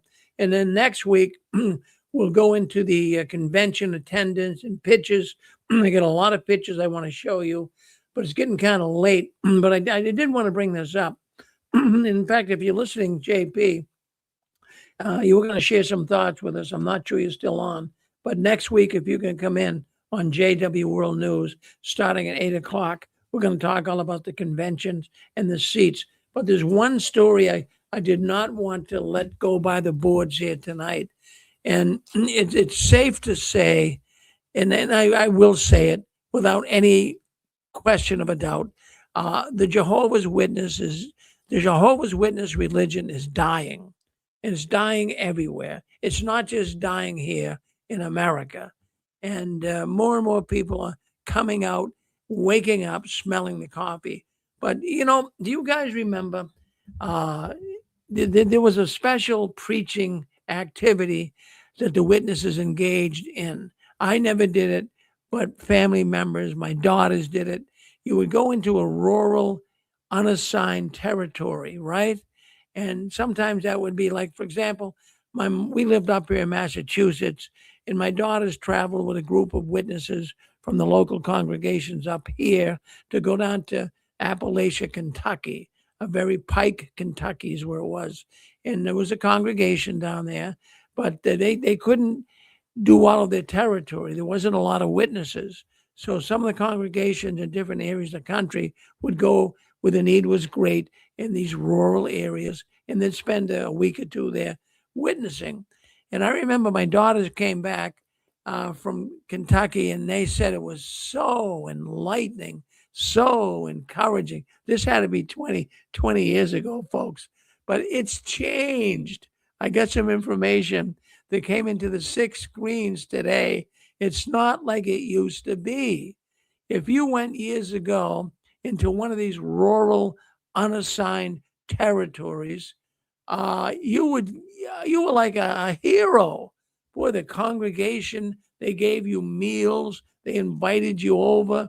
I remember my daughters saying, boy, Dad, the witnesses were so nice to us, and they're all helping us, and they were so glad we showed up. It was like the cavalry showing up. It's not that way anymore. Things have changed. And I want to thank the person who gave me this information today, because they were saying they went on this rural areas, quite a distance from their house where they lived, their congregation. I don't know, a few hundred miles. And so they went and they were thinking, oh boy, we're going to be able to help the local congregation. Everyone's going to be happy we came. Nobody was happy. There was no zeal. Even the congregation elders didn't have their hands out and arms out. Welcome, welcome. Thank you for coming and helping us. It was almost like they didn't want them to come. So I mean, things are really changing, and this idea of the witnesses all uniting and loving one another, and it's the only organization on the planet that shows love. That is all baloney. So I wanted to bring that up tonight. Susan, I know you were a need greater. That takes it up another level from rural witnessing. But what about the need graders? You think there's any real now? When you were need grader, did the congregations? I know you were in Mexico. Did the congregation show you love, and were they happy you came? Yeah, especially the other English speaking people. But they were okay. Yeah, they were okay. But if we left, I don't think it would have made a difference. We were there basically to preach to the English speaking people that were living in Mexico. We weren't attracting a Spanish audience that was taken care of by the local brothers. We were just going after the English. So I don't know. I don't think so much. Well, yeah, I'm sure back then, Susan, at least you got some recognition. Yeah. But the reason why I even brought this story up tonight, it's just another way to show you listening in here tonight that, our mission here is to expose the Watchtower. And I'm not trying to over amplify or exaggerate, but I showed a picture during the program here tonight with Fritz of the Tallahassee convention this weekend. Empty seats all over the place. We got zeal leaving the Watchtower. We got people leaving the Watchtower, and it's so refreshing to see this all happening. And I think that you keep saying that the drunken Bethelites are calling. We use that term kind of loosely to this group that keeps interrupting our program. But you know what? You said that they would be calling tonight, and you know what? They did. So it just shows me that something's going on.